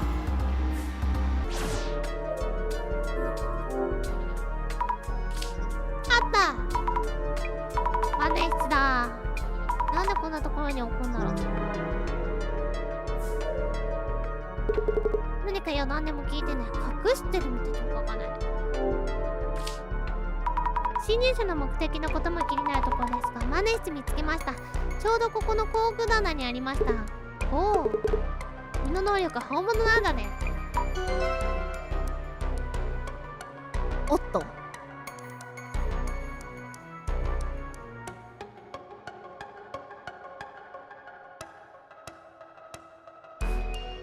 おっと、これならなんでもない。調査の引き続きよろしく。おっと、やっぱりこれ本物じゃん。でも喋ってるよな。喋ってるもんな。こっちのサーバー扉に鍵とかないか普通に開けられるんだって。さっきのソッペル犬がこれにケーブルを挿して何かやってたよね。すいません、中田さん。奥のサーバーなんですけど、ドッペルゲンガー狙ってたのって奥のサーバーかもしれません。ケーブルを挿して何かやってたんですけど、大事なデータが盗まれてるんじゃないですかね。奥のサーバー、あ、鍵のついてない方ですか。奥のサーバーはまだ使ってないサーバーなんですね。これからサーバー構築なんかをして使えるようにするやつです。じゃあ盗まれるデータと書いてないんですか。まだ空っぽです。ネットにさえ接続されていないので何もできないと思いますか。なるほどね。何もなかったから諦めたってこと。腑に落ちないな。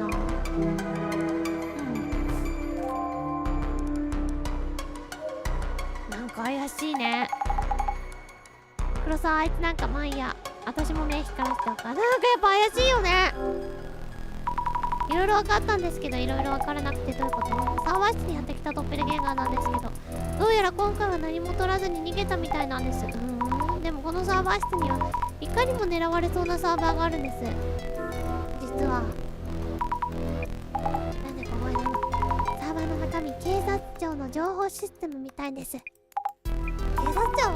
ジャスミンさんしー。でも実際のところサーバーから何か抜かれた様子はない。警察庁の情報システムにアクセスするには特殊な認証がいるとかね。認証パスワードか。なるほど。それでここからは一旦離れたと。ドッペルゲンガーの目的は何なのか分からなくなってきましたね。ごめんあざみ、私分かっちゃったかも。あとは警察庁の何のデータを保存しているかだけど、すごいなジャスミンさん。多分黒沢は中身を盗み見てるよ。なんとかそれを聞き出したいところだけど、黒沢は平成を装ってるけど盗まれたものに講釈してる。こう個室だ、個室とはいえ、ただ聞いても教えてくれないと思う。何を言えばその情報を聞き出せるかだけど。わかりました、ちょっと考えてみます。頼んだ。極秘情報を聞き出す方法。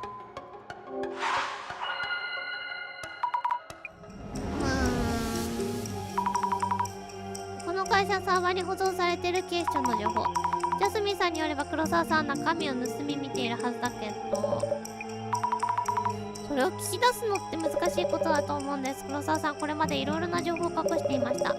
我々はその真相の一端を知っており、かつ黒沢さんを助けられると思わせれれば彼の心の障壁を突破できる。むずい。ドッペルゲンガーは明らかに警察庁のデータを目的に侵入している。範囲には思えない行動してるけど、そのあたりに突破口はないかな。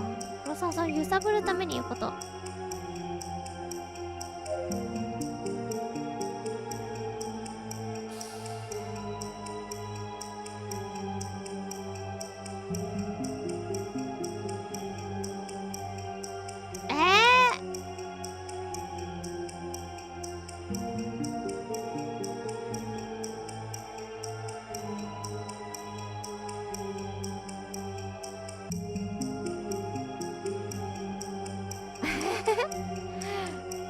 ユーテックプライオリティはミスをごまかそうとしている。違うな。ちょっと待ってね。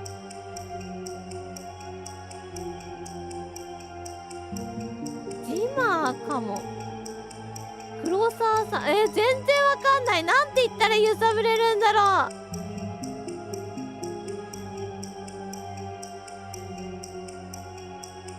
一回これ入れて、警察庁サーバーがテロを企てて、ドッペルゲンガーはミスを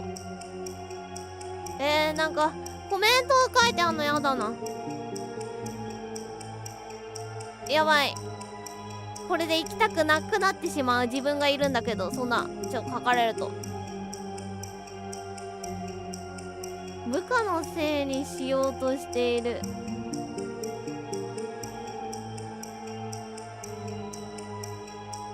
部下のせいにしようとしている。ごまかそうとして黒沢さんこれじゃん。やっぱ違う。こういう風になるから嫌なんだよな。あ、ドッペルゲンガーは部下のせいにしようとしている。あ、うざっ、ブロックするぞ。チェリアあれだからな、ファンだろうがブロックするぞ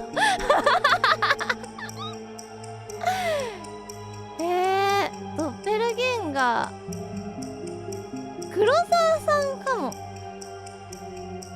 サーバー係の中さん、ドッペルゲンガーは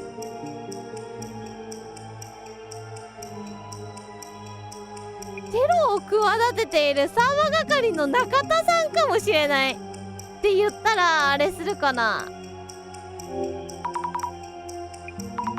違った警察庁のデータやばい、何聞かれてんのかマジでわからん。あ、ドッペルゲンガーはテロを企てている。警察庁、あ、ジマーはジマー、ちょっと待って、ジマー来た来た来た来た来た来た来た一個ずつ近づいた。ドッペルゲンガーテロを企てているジマーかもしれない。もしあとは思ったけど、ドッペルゲンガーが怪であるとか以前に目的を持ったジマーの行動かもしれないと思うと筋が通るよね。いけたわ。黒沢さんとしてはすごい失態だけど、テロに繋がるのは言わずにはいられないはず。直接黒沢さんに聞いてもいいけど、さすがにちょっと不安だな。まだジャスミンさんに確認しようかな。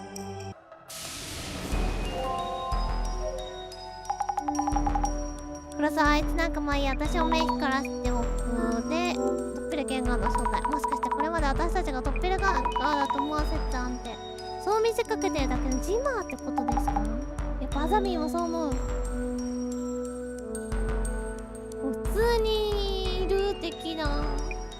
テロ計画のために警察庁の情報を盗もうとここに侵入したのが1週間前。でもできなくて、盗むために赤いカード型デバイスが必要だと分かった。だから社長室から盗み出していった。そんなカードを盗むためにデバイスが必要。それは一体どういう。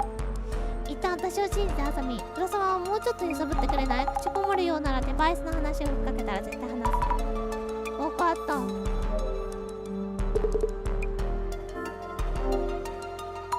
黒沢さん、ドッペルゲンガーが狙ってきたサーバーの中身の話なんですけど、悪いがあまり話せないんだよ。そんなことより侵入者の目的は何なのか。侵入者がジマーだったらどうしますか？最近よくテロを起こしてますけど、そんな人たちが情報を盗んだら何されるかわからないですよね。極秘情報ってどんな情報なんですか？待ってください。先ほど伝えたようにこの侵入で被害はありませんでした。聞いたかもしれませんが、仮にサーバーへの侵入を試みたとしても、情報の入手には特殊な認証が必要なんですね。でも社長室から赤いカード型デバイスが盗まれましたよね。それってまずいんじゃないですか？まさか君たちがここまでたどり着くとはね。あの中には要人警護の情報が入っている。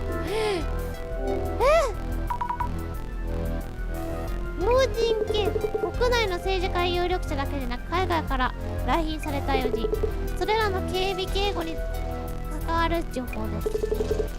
最近は特に物騒になってきてるからね。ニュースになってるジマーによるテロ活動のことです。やっぱりジマーはその情報をもとにテロを計画する可能性がやばっ。だかから君たちに盗ったのが何者か見極めてほしかったんだ。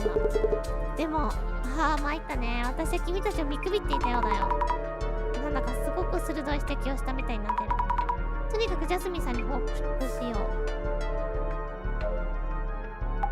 これさ、あいつなんかまあいいや、私も目光らしておくわ。よろしくお願いします。わかりました。わかりました、ジャスミンさん。大丈夫、顔色悪いけど要人警護の情報みたいです結構まあしょうがないか、ジャスミンさんにはね。サーバー室に現れた侵入者は要人警護の情報を欲しがっています。ジャスミンさんの言う通りデバイスの話をしたら教えてくれました。なるほど。しっかり目的のために筋道立てて行動してんね、ジマだとしたら。これでつまり今ジマは偉い人の警備情報を見放題ってことですよね。そうなるね。これは大変なことになった。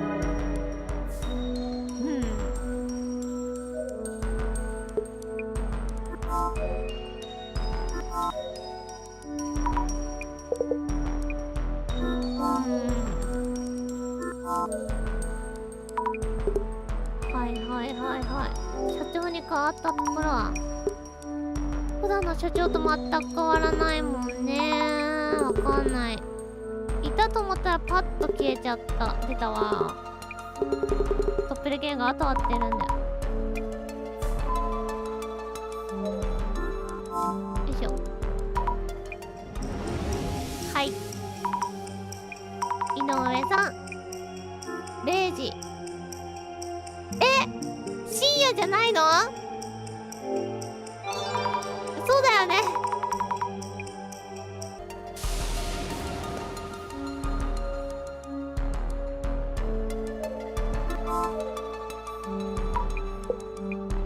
あ、なんかある。深夜に現れた黒沢さんの顔ってしっかり見られました。自信ないですが、この部屋に入ってこられた時に一応見ましたよ。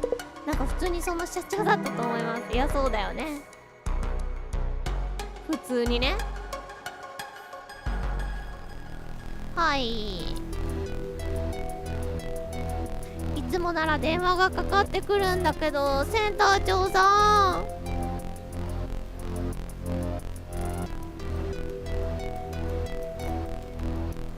ジャスミンさん、実はものすごくやばい状態なのでは。そのドッペルゲンガーはずっと黒沢のデータを狙ってた。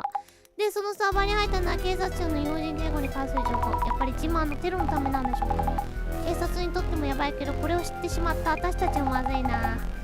うちが関与してるのを聞られたら、ジマーたち私らを敵認定して何かしら仕掛けてくる可能性ある。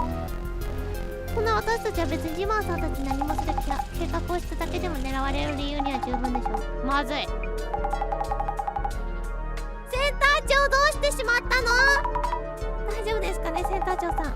抜け目ない人だから大丈夫だと思うけど、いずれにせよジマーの目的はもう達成しているはず。あと私たちと警察がどう動くか。さて、今日はここまで挨拶して帰ろう。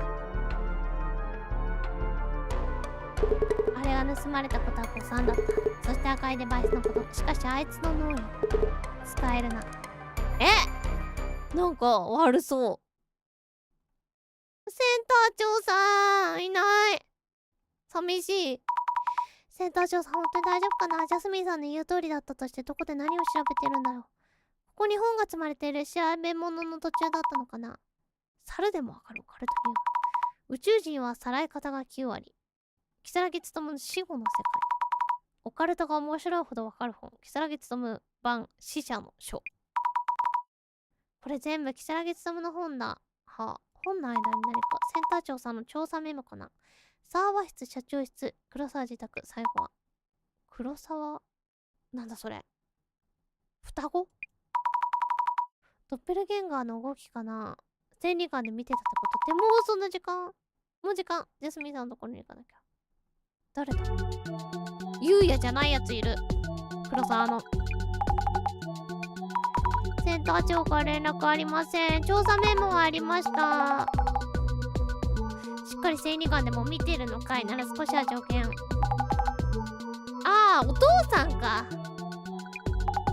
私らが今から向かうのはその黒沢何さん、庄司さんかな。オタク聖司。はあはあはあ。ドッペルゲンガーが出たらしい。聖司の実家にセンター長がそんな前書いていたならなんか思うところあるんじゃない？とんでもない人がお父様なのね、黒沢。黒沢誠治さんってすごい人なんですか？なんか家が金持ちみたいに言ってたもんね。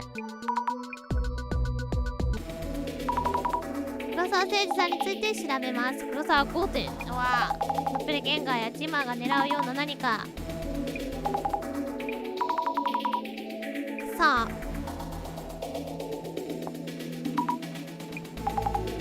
黒沢誠治さん情報を探してるの。黒沢さん情報がもう親がすごいし本人も稼いでるからネタバレたりする。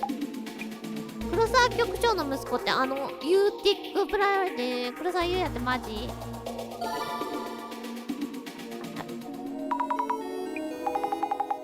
局長ってだからならいそうだし、K はどうせ誰かに任せて自分遊んでんじゃないの？大企業や官庁にぶっといコネあるから何体も安泰。最低でもこれから数年は左うちわだけど思うわ。みんな親がうるさいね。なんであんなやつが IT 社長としてうまくやってんのかわからんな。公的な機関があんな社長の会社と契約してる。マジでこの国終わってる。ああ、この国終わってるって言った人たくさんいる。黒沢の詳細は本物だって話は警護必要。ただビジネス的なお行儀はあまり良くないっぽい。モラルに欠けたことを平気でする。気が強いと強気に出れる。まあディベート強いからね。ディベート強いやつってそういうやつだよね。匿名掲示板とか作りそう。モラルに欠けたこと平気できるやつが成功する。ビジネスの鉄則じゃないやり方が海外っぽいんだろうね。国内では嫌われてる。サイコパスよくいるって話でしょ。わからんでもない。ユーテックプライオリティ設立から7年。こんなスピードで会社でっかくできるやつ他にいる。まあそれはそう。黒沢さんって評価されてるのかされてないのかわからないですね。賛否両論ある。黒沢って金持ちの桃なんじゃなかった。絶対親のコネでしょ。親のコネ結構黒沢さんに関するところ頻繁にめっちゃ書かれてるね。上級市民って何やっても許される。本当にこのままでいいのか。上級何やっても許されるなんてことはないけどね。黒沢父親って警視庁警備局長の警察庁警備局長すごっ。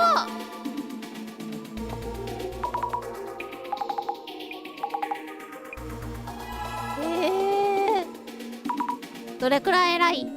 あ、すごい同じこと言ってるどれくらい偉いのところで、トップですすごいめっちゃ偉い人だった。親が警察庁の偉いさんか。そらセキュリティまあ別に身内にあれすんのってそんなにね普通っていうか。なるほどね。実際もみ消しとかできる。もみ消しどうだろう。なんか知らんけど正直ってみんな好きだよね。ゆうや無敵じゃん。親が警察の警備局局長でしょ。なるほどね。だから親のうんぬんみたいな言われてんのか。離れでした不祥事。なるほどね。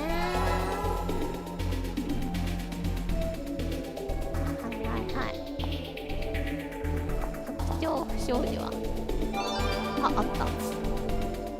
警察庁古くやばいっちゃった。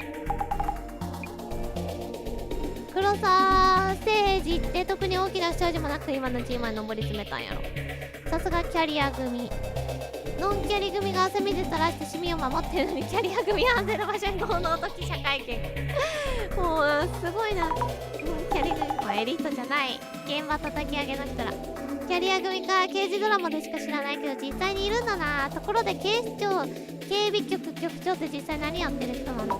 確かに会ったことないからわかんない。用事の稽古とかそういうのだよ。はあ、最近オカルト系の変なの多いじゃん。そういうのがバカやらないようにする仕事で、そういう部署のトップだよ。なるほどね。じゃあもしまたジマがバカテロ起こしたら責任問われるのって黒沢局長なのか。なるほど。そんなこと起きたら一大不祥事だと思うわ。というかジマに狙われてもおかしくない人物かもね、黒沢局長って。はあ。マジェスーとジマーの動き的に局長本人は狙わないでしょ。警備局が持ってる要人警護の情報とか欲しいかもな。おおすげえ真相にたどり着いてる。注目集めてました。ジマーの動きどんな可能性がされてるのか気がめいるわ。黒沢優也の不祥事はってそれこそ人気配信者時代は多少なりとも不祥事もあったのに、ユーテック設立後は本当に真面目になったよな。若い頃はやんちゃでしたみたいなやつですか？今でも十分若い。今はキャバクラやクラブでもすごい綺麗な遊び方するって聞いた。人って変わるもんだな。 CEO になってから不祥事ゼロです。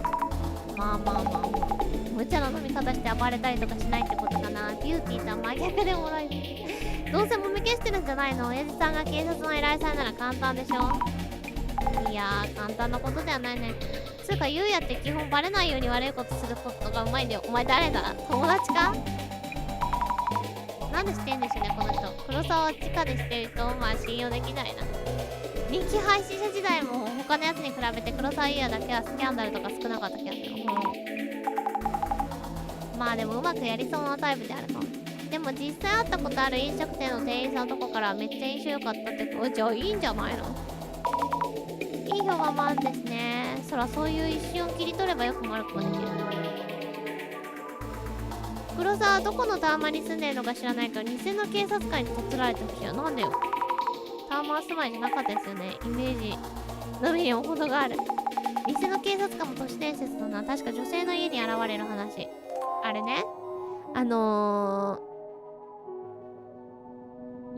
帰りにうんぬんってやつね。なんかあれねこの家、このなんかマンションで怪しい人とすれ違って、で家に入ったら次の日警察官が来て、なんか昨日ここで殺人事件起きたんですけど何か知りませんかって言われて、その時なんか見たいテレビかなんかがあったから怪しい人とすれ違ったけどめんどくせえからごめんなさい何も知らないですって言って帰ったら、で後日ニュース見たらその警察官が捕まってて、そいつが犯人だったみたいな。自分が顔を見られたかもしれないから誰が見たか探してたみたいなやつね。人を見る目ある俺から言うから間違いないけど、あの顔は自己中、性格終わってるとやば、顔でわかるのやばい。大体見る目ないよな、こういう人って。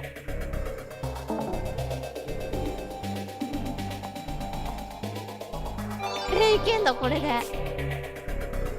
先日のテログループ通称ジマー逮捕を受け、警察庁局長の黒沢誠二局長が会見を行い、要人警護の強化を図ると発表。これを受けたジマーの動きや、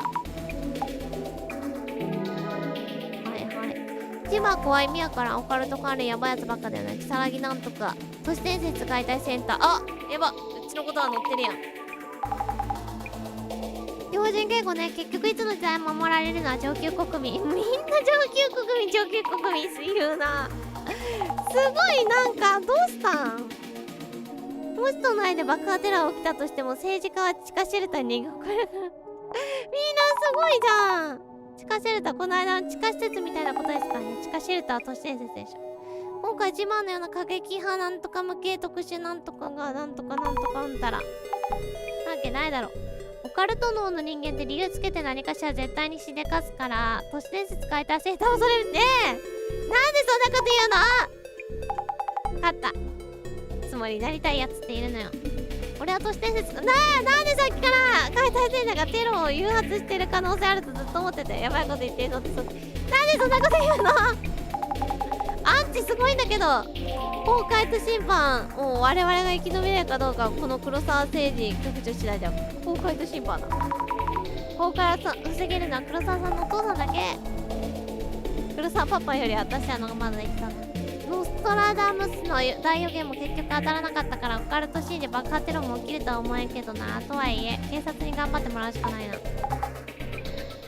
今は確か如月勤の熱狂的審判か。この黒沢誠二って警察の人はまさかこの時代そんな連中に会いたりすると思ってなかっただろうな。鮫島利用者が如月審判。オカルト界隈には如月の本をバイブルにしてる。テロリストイコールオカルト思想の陰キャイコール都市伝説解体センターって図式で間違いないつまり都市伝説解体センターイコール犯罪者ねえ、ひどいんですけど、なんだこいつら訴えたら勝てるんじゃないか。勝てそう勝てそう。にアンチ湧いてきたんですけど。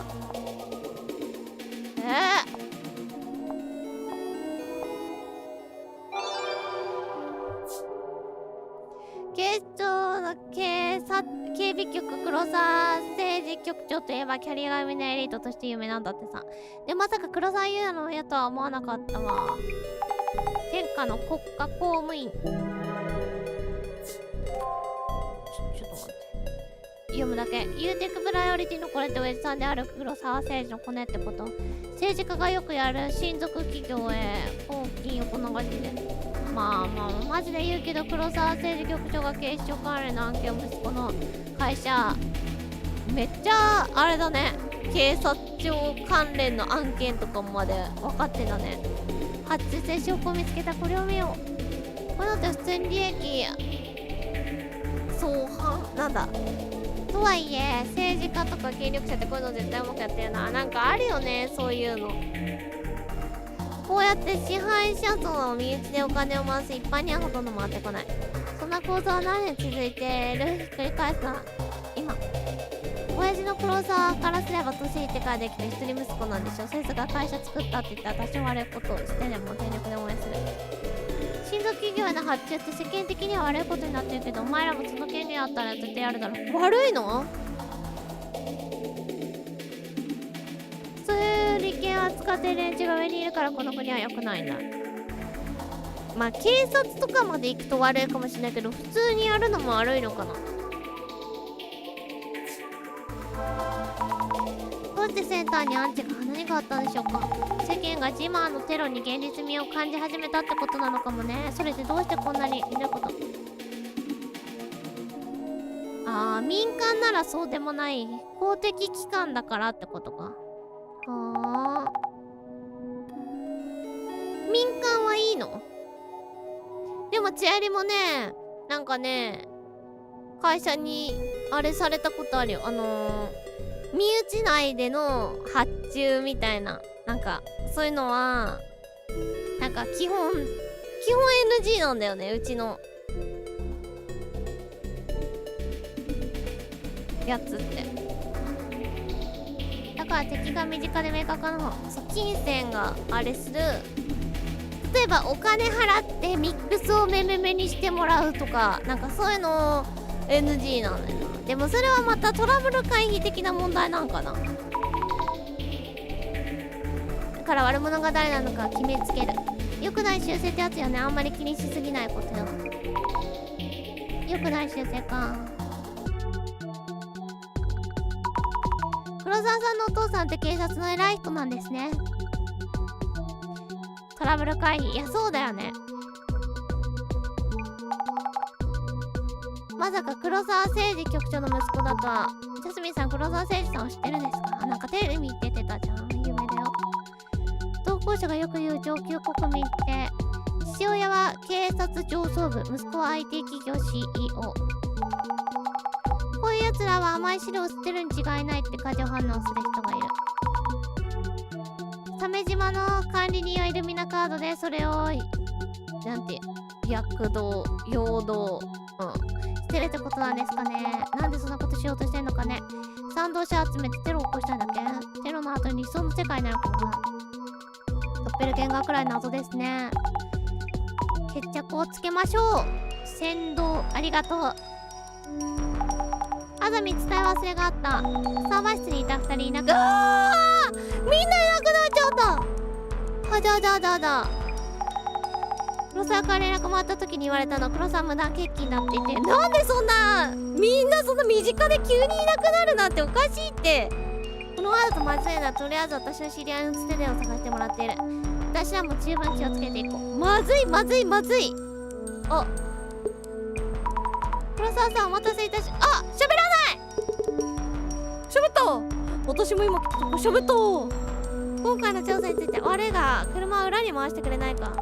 さすがに正門の傍らに横付けはまずいですかね。あざみ車置いてくるから先入ってて。ジャスミンさん消えちゃダメだよ。黒沢さんのドッペルゲンガーなんですけど、サーバー室の2人がいなくなってしまったって本当なんですか？しそれがドッペルゲンガーのせいなら4人も行方不明になってます。黒沢さんはすでにご自宅で会ってしまっています。黒沢さん？黒沢さんですよね。もしかして。怪しい。ここは私の実家黒沢誠治の自宅です。はい。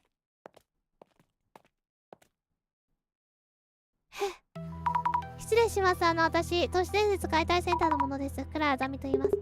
よろしく。私はこの黒沢優也の父、黒沢誠治だ。警視庁警備局長をやらせてもらっている。はい。噂は、金。ところでこのスーツを着た方々って。近頃物騒になってきているだろう。念のため SP をつけた方がいいという進言があってね。プライベートは SP についてもらっている。すげえ。君たちは悪いがしばらく、隣の部屋に下がっていてくれたまえ。早速なんですが、今回の調査について伺ってもいいでしょうか。ここ数日の出来事もあって父のことが心配になってね、電話をしてみると、お前昨日の夜来たじゃないかって言うだろう。それって、昨日の夜黒沢さん家にもちろん来ていない。つまり昨日の夜この家に来たのはドッペルゲンガーってわけですよ。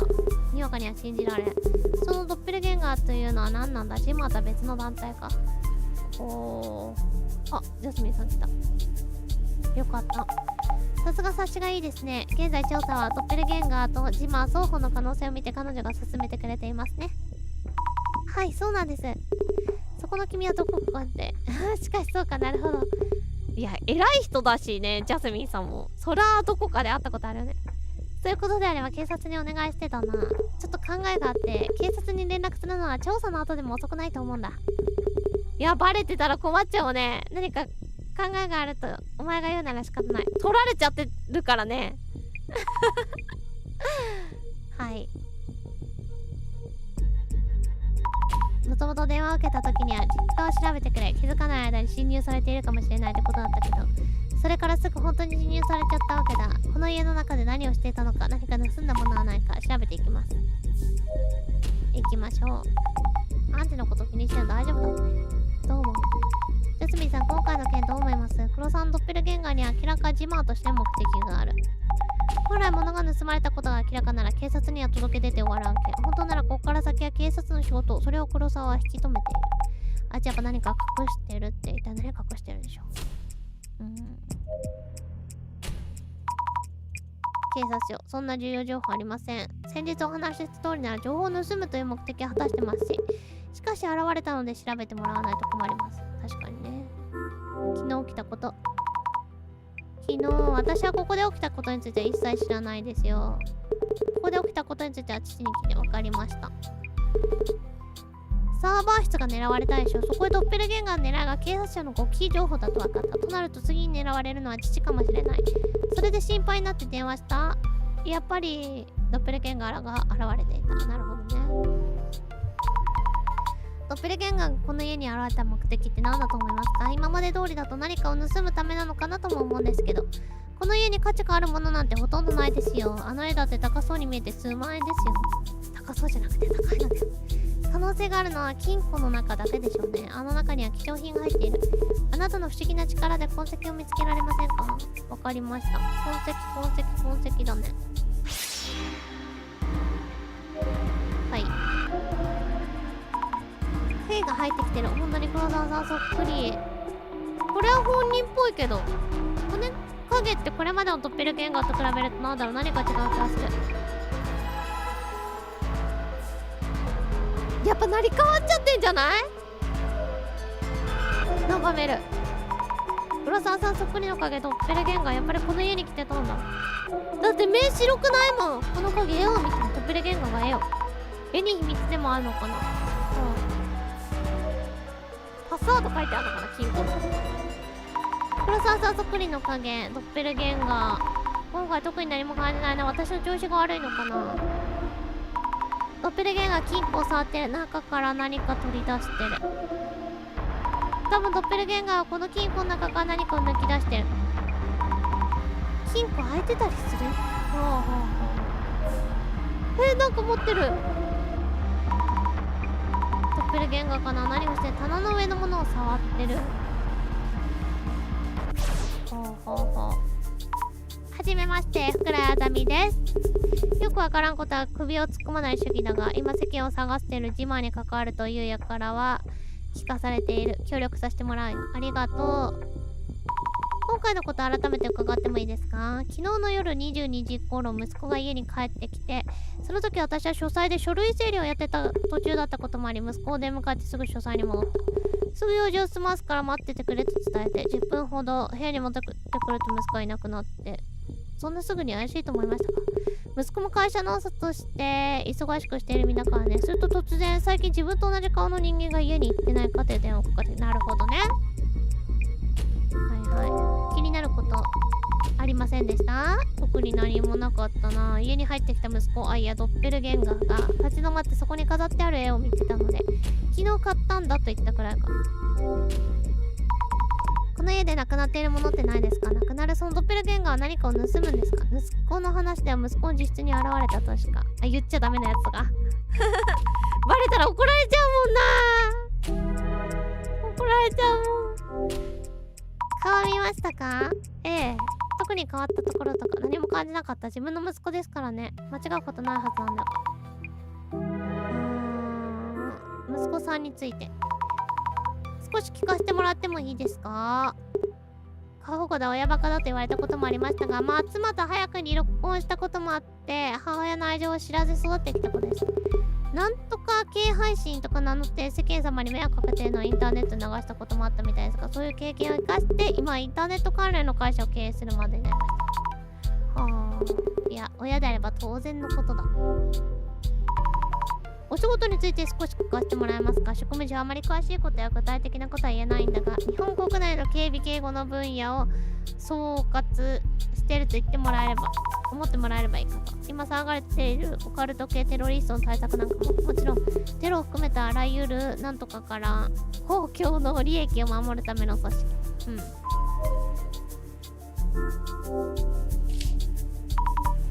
すげえ。トロフィー賞状。パパのこと。黒沢さんのお父さん。はあ。国内のマスコットの中の人かわいい。ジマと戦ってんだね。今すごく大変そう。おー、綺麗になった相関図。金庫、古昔金庫。黒沢家って金庫持つのが習わしなんだろうか。昔から日常的にあったら大人になった時に金庫は必要って思うよね、多分。だって家にあるんだから。大事なものを入れるのは実家では毎回金庫だったって。小さい時からなったら、自分が大人になっても金庫に大事なもの入れなきゃってなるでしょ。ドッペルゲンガーが触っていた金庫もしかして開いてる？開いてないか。さすがにドッペルゲンガーが金庫を開いたってことはないといいけど、影を追えば何かわかるかな。絵を見てましたね。眺める。なんだ、びっくりした。エイリアンに見えた。チェリー、これが目でナムしてるエイリアン。女性の絵がかかってる。いかにも高そう。ドッペルゲンガーが見てた絵か。学問合成ものすごい高いな。これドッペルゲンガーなんで見てたんだろう。パスワードとか書いてあるんじゃないの？ナムしてるエイリアン見えた？ちょっといいでしょうか。そこの絵なんですけど、この絵は一昨日買ってね、昨日ちょうど部屋に飾ったところ、昨日の夜息子がドッペルゲンガーが、そのドッペルゲンガーも家に入ってくるなり絵を見てて、相当高い絵なんでしょうね。実は絵、額の方が絵自体5万円。それを聞いた彼も驚いてね。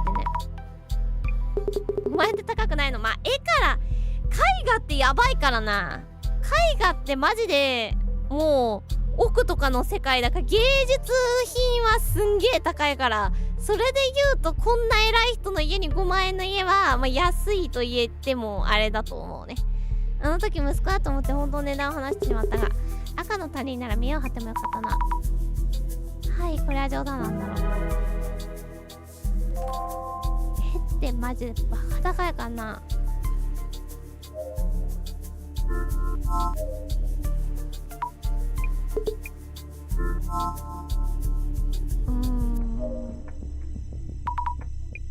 ジャスミンさんとも話す。なんかあとなんだもう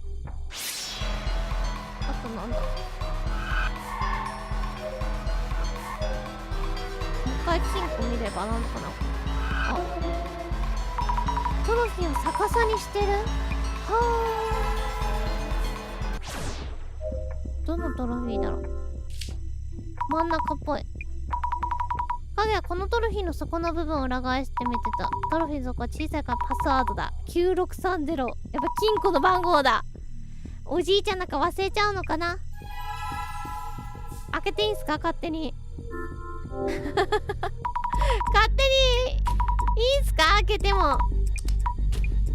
開いた。中には空っぽの箱。空箱を金庫にしまうなんてことある。盗まれてんじゃない。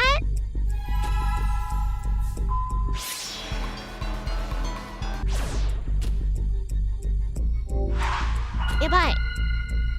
ちょっと考えてみよう。いやー、話聞いてからにすればよかった。今日の調査何かよくあるんだよな。でもそれが何か分かんなくて、ドッペルゲンガーには聖司さんの前に現れて家の中を物色してた。だからキノコの家に聖司さん以外誰かがいたのは間違いない。でもなんだろうな、何かがいつもと違う。あざみさんが必要なら私はいつでも現れますよ。キュン。あざみさん、影を見ていつもと違うと言ってました。そう、影がこれまでのドッペルゲンガーと違うような気がした。そうだよね、目光ってなかったの。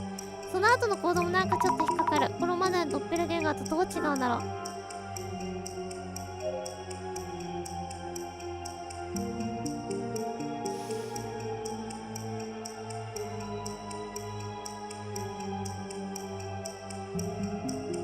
年始で見えた影は黒沢さんなのでは。やったー。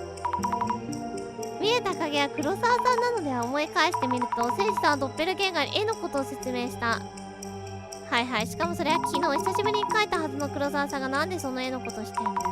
黒沢さんに確認しなきゃ。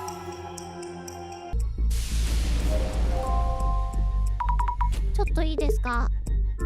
もしかして昨日聖司さんの前に現れたドッペルゲンガーって黒沢さんですよね。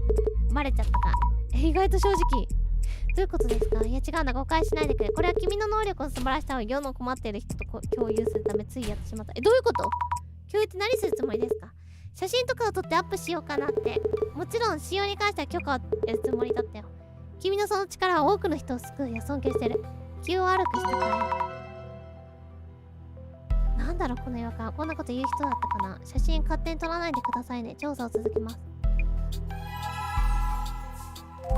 じゃあもうここにいる理由なくないか、そんな。金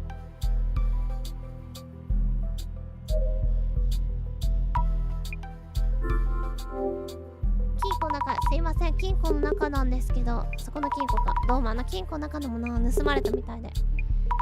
中を見させてもらったんですけど、箱の中が空で、中を見る金庫を開けたということが、さすがによくなかったですね。今あれもどうやって開けた。すいません、申し訳ない。私にはちょっと変な能力があって、それでいろいろ見えるんです。いろいろ見える。トロフィーの裏のパスワード。ってか、トロフィーの裏なんて、そんな、わかりやすい。パソコンにパスワードを貼る、あれ人みたいやん。金庫に入っていたこの中のもの取られたと思います。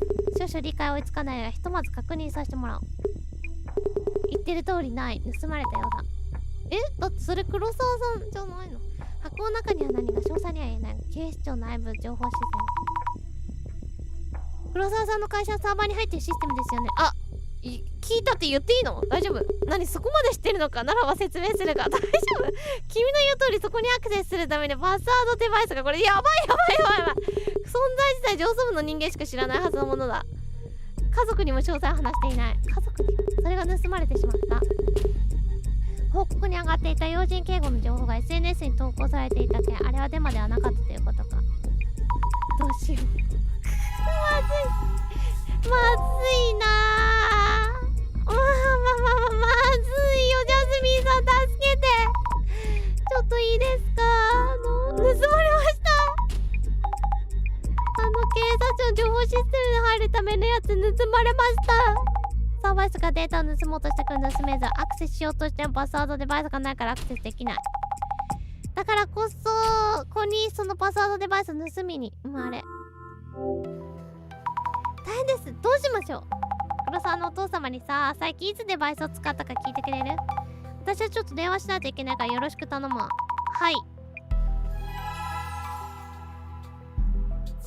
パパー、いつ使ったか覚えてる？メガネいつも触っちゃう。パパちょっといいですか？例のデバイスについていつ使いましたか？私は機械に与えもね、5年くらい前に渡されたか、それからいつも使って。おお、しかしこれは大変なことになった。早急に対策を取らねば。君たちを見つけた私に教えてください。ちなみにそのデバイスに入れる形、赤いカードが赤いカード型のデバイス。あれ、黒沢さん？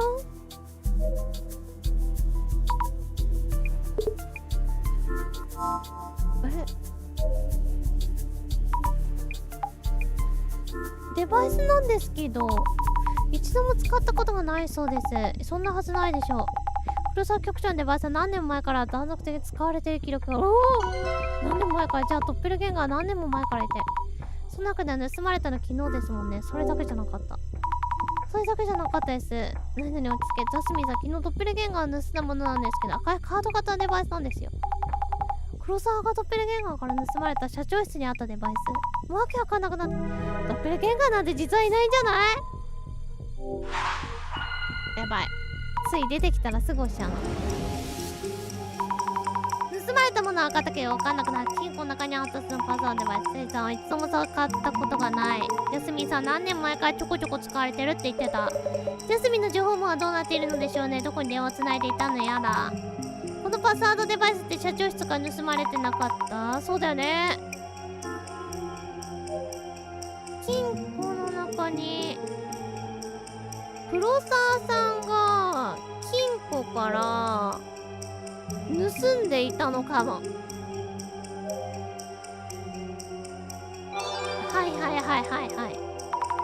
金庫から盗んでいたのかも。やっぱりそうだよね。でもパッと消えたっていうのがあるからな。絶対同じものだよ。マジシャンだったら可能性あるかも。同じ赤いカード型デバイスだし、もしかしたらジマンがね、のも分かる。でもなんで黒沢さんが勝手に持ってっちゃったの？いろいろ聞き出さなきゃ。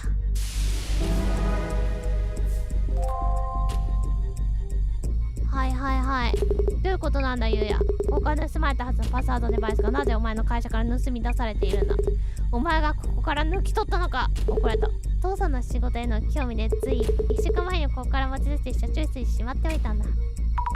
でもジャスミンさんの話では何年も前から使ってる記録が。そうだぞ。悪用するつもりはなかったんだ。こいつ悪いやつなんじゃないか？ドッペルゲンガーに盗まれてしまって最悪の事態になる前に見つけ出したかったんだ。彼女はその力を長けているからね。今それ褒められても、しかしこれはさすがに世間にこのデバイスが盗まれたことが明らかになる方がまずいでしょう。ジャスミンさん、なんかいきなり事態がぐちゃぐちゃになっちゃったんですけど、ただの親子喧嘩なら面倒なだけだし、ここで帰るところだけどね。結局今回の案件って全部が黒沢さんの盗みを隠蔽するためのものだったんでしょうか。例の赤いパスワードデバイスはドッペルゲンガーに盗まれてるから、それだけでは終わらないのは間違いないわ。何にしても今の状況は私たちでどうにもできるものではないですね。どうしたものか。来た！センター長助けて！時間もあと10分しかないです。ドッペルゲンガーの動きを持っていたよりも多くの人間を動かしていた。そっちでお仕事するのもいいですけど、少しは連絡入れてください。助けて！そうですね。まずはこの事件を解体しましょう。来た。でもよかったです。もしかして私がアイオープナーってやらなきゃいけないのかと操作してました。いつかそうなるときは来るかもしれませんね。やりたくないです。恥ずかしい。はい。ご依頼内容はドッペルゲンガーに盗まれたものを可能ならば取り返してほしいという。可能かどうか相手が分かり次第改めての検討ということで進めてまいりましょう。お願いします。全てを見極めよう。アイオープナーバーンさあ来たいや正直やりたい。解体始めましょうか。人がいないところでやりたいです。パンチェリーいらっしゃい。今回の案件は秘書の清本さんの目撃になんとかでから始まってドッペルゲンガーを追うことになりました。黒沢さんと全く同じ見た目であることやら会話をしないことから会の正体を特定するに至りましたが、あざみさん、この案件はドッペルゲンガーだと思えることっています。それは一体どのような現象でしょうか。音信不通です。みんな音信不通になっちゃいました。グレート。この4名は未だ消息不明ということで死亡説が裏付けられたわけではありませんが、ドッペルゲンガーの特徴を見事に再現してしまっている状況にあります。はい。まず一つ、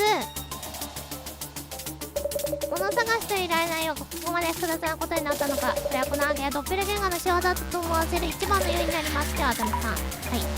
もともとこの案件を警察に届けず我々に依頼した理由にもなった侵入者の特徴はどのようなものでした？本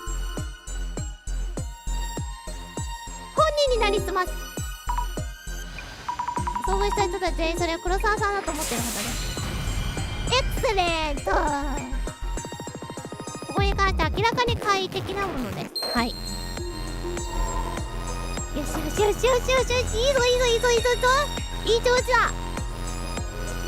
ここから少し経路が変わってきます。サバイチャーライトドッペルゲンガーは警察機密情報を狙っていたようですが、ダメな電子追跡したところを断念していることがありました。はい。ドッペルゲンガーが情報の抜き取りを諦めた理由は認証デバイスが必要だったから。赤いカード型のパスワードデバイスがないと機密情報にアクセスできなかった。なので諦めざるを得なかったのと思います。はい。エクセレント。これ社長室が盗み出したものですね。はい。それでからのさて、その赤いカード型のデバイスが気になることがありましたね。息子が父親の仕事の会社を持つ息子心で盗んだと。とても純粋そうな返答をされてしまいました。急にね。では、アタミさん、ここを黒沢誠司さんしたこのデバイスを盗み出されたのは実際にはいつ頃だと思われますか？数年前じゃないの？ね。あ、でもこの間か。なんか時々撮ってんのかなって思ったけど、でも影はこの間だったよな。どうなんだろう。1週間前だけを断信だった。あ、いいのか。よかったよかったよかった。ブリリアント。でも黒沢さんのおっしゃってることには矛盾のようなものがちらほらある。そんなん困っちゃうね。親子でしっかり決着をつけてもらいたいものです。来た。や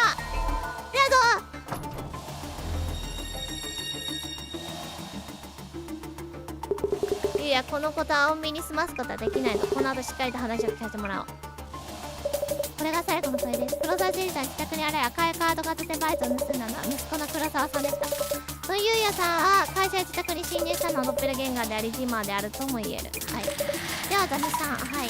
ドッペルゲンガーでありジマーなものにあんたはすでに出会っています。そうなんです。全ての将棋を思い出してください。誰がジマーであれば。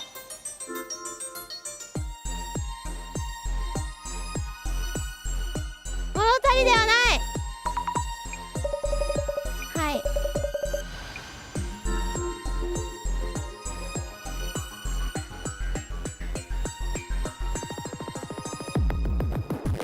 全員この4人全員全員なんだけど、ドッペルゲンガーの後で彼らはおのおのがその場所に彼らの話はその後に起こった出来事だ。なるほど。これ社長に見ましたよって言ってるけど、出会った人間の姿勢や小然と姿を結構見たという共通の体験は。チェリこれ知ってる。なんか実験であったよね。なんか他の人が全部仕組んでて、あれ社長どうしたんですか。なんかそのあれ何々ちゃんさっきここにいたよねみたいな、自分以外の周りの人が口裏合わせて言うやつ知ってるぞ。そしてそれぞれ最近就職し黒沢さんに近づいたという事実。みんな自慢全員がドッペルゲンガーを操り、そして席を探しているテロ集団ジマーである可能性がうわー全て解き明かされる。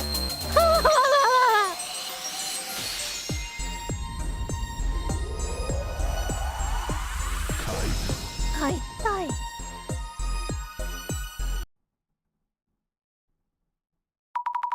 4人全員がジマーですか。解体の結果に不満がありますか。いや、それ自体はそうかもしれないと思うのですが、やっぱりどうしてもまだ腑に落ちない点がいくつかあります。念してみたドッペルゲンガーは私を見つめていたり、そうだよね。赤いデバイスを盗んだとハトディス君。確かに要人警護の情報は赤いデバイスによって入手可能となっていたはず。私自身それについて話したいのは山々ですが、残念ながらそれはまた今度にした方が良さそうです。なんか来た。なんだ君たち、今は身内で大事な話をしている。隣の部屋で待機をしていてくれ。なんか、隣の部屋？あれ？この人、黒沢さんのサーバー室で警備をしていた井上さん？それサーバー室中田さん、清本さん、本田さん、みんな無事だったんですね。よかった。あさみ解体で話したことが吹っ飛んでるよ。ドッペルゲンガーを仕組んで、やばい人にどっぷり使って、やばい SP がいない。ジマーやっぱりみんなジマーなんですか？まずい、どうなってる？ SP はどうした？お前らの雇い主だぞ。こんなことどうしてどうなると思ってる？あんなクソみたいな会社に尽くす気なんてないですよ。僕らにはなんとか崇高な目的あるので、私はお前みたいに親の金とコネで生きてるようなやつが一番嫌いなんだよ。身内で話してどうするつもりだい？体手よく揉み越して終わりだろう。この国のこの先1000年のためにも腐った芽を残しちゃダメなの。テロはどこかでよそで起こるもんだと思っていたかい？今からここで起こしてやるからしっかり体験するといい。まずい！皆さん落ち着いてください。肌身下がってこういう覚悟決まってるやつらやばいんだよ。やばい。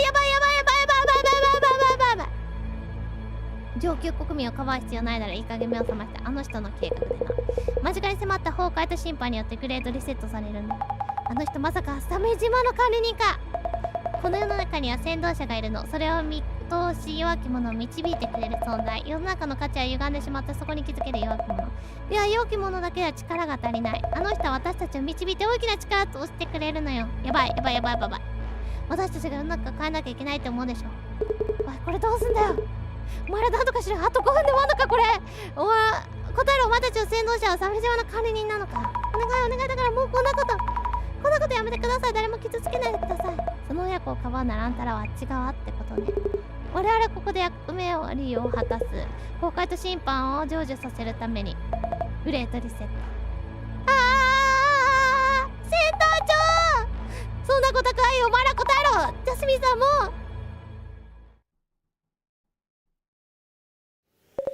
動くな。なんだ、かっこいい音楽。かっこいい確保。トミーリさんだっけ。確保ケシカーかっこいい。身柄拘束しました。ナイス電話だったよ、ジャスミンさん。黒沢局長ご無事で。トミーリくんじゃないか。助かってよ。止まり木ケシ、バレたる。黒沢局長もらえるので説明を。やばい、ついに正体を明かす時が。警視庁公安部 CUTU 所属。止まり木何休み？警視勢であります。黒沢局長、この度はとんだ出演を。すげえ、警察だ。ジャスミンさんが考案。潜入捜査？これってどういう？ごめんね、あざみ。CUTU って何なんですか？なんとかかんとかなんとか。未確認テロ対策ユニット。今回の予言みたいによくわからない災害を対処するチーム。都市伝説解体生態には情報収集で潜り込んでたの。なんで潜入捜査なんか。センター怪しいけど危険な組織じゃないですよ。安心して。もともと捜査対象だったけど今は情報収集の場でしかない。実際潜入したことで得られた情報は多かったし、あざみ嘘ついてて悪かったね。ジャスミンさんが妙に強かったり変なルートにコネがあるってそういうことだったんですね。まあね。お久しぶり。出た。怖い人を覚えててくれたのね。不思議な力で活躍してるようで安心した。いや大好きこういうキャラ。この人もこんなの。警視官黒沢優也は先ほど返しましたが、おそらくお咎めなしということになるでしょう。なんでですか？黒沢さんが勝手に赤いデバイスを持ち出したからこんなことに。これは黒沢警備局長の不手際ということで承知される。黒沢局長自身の希望なの。うわすげえ。じゃあ引退しますみたいになるってことか。泊木さん、慎みを持ってお仕事なさい。黒沢局長のデバイスはここ数日間も使われている。ということはアクセスしている IP を過去の可能性が見えてきました。使用者が何者かわからないけど次アクセスしてきた時が勝負。行きましょう。行っちゃうの？お別れってこと？ジャスミンさん、あざみんはここで帰って。崩壊と審判の予見について私らに任せてよ。私だってそこに私は含まれないんですか？ここから先は不思議なものが相手じゃない。テロリストの親玉だ。あざみんに何ができる？待ってください、ジャスミンさん。絶対についてこないで。ジャスミンさん。あややや。寂しい。玉ねぎ形成罠にかかった。現場に向かいます。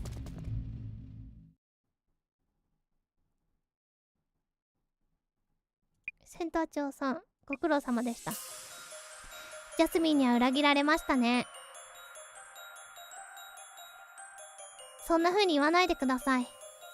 まずい。ジャスミンさんは彼女が抜けてもあなたに仕事続けてもらえますよ。これらからはこのパソコンが必要になります。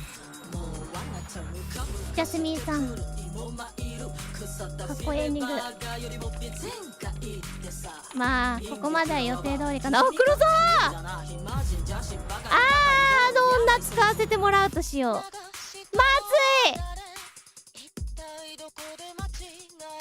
私は3階、他は1階の出入り口を固めろ。こちらとマギー、照明と人影を確認。警視庁怖い CUTU の止まり木だ。もう完全に包囲されて。ジャスミンさん、やばい、鳥肌が。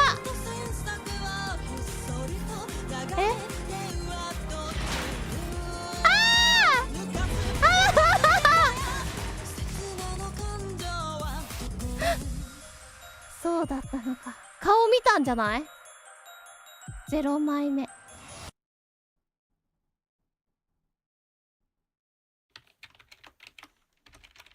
これであいつらもしまいだ。あ、本当のドッペルゲンガー？はあ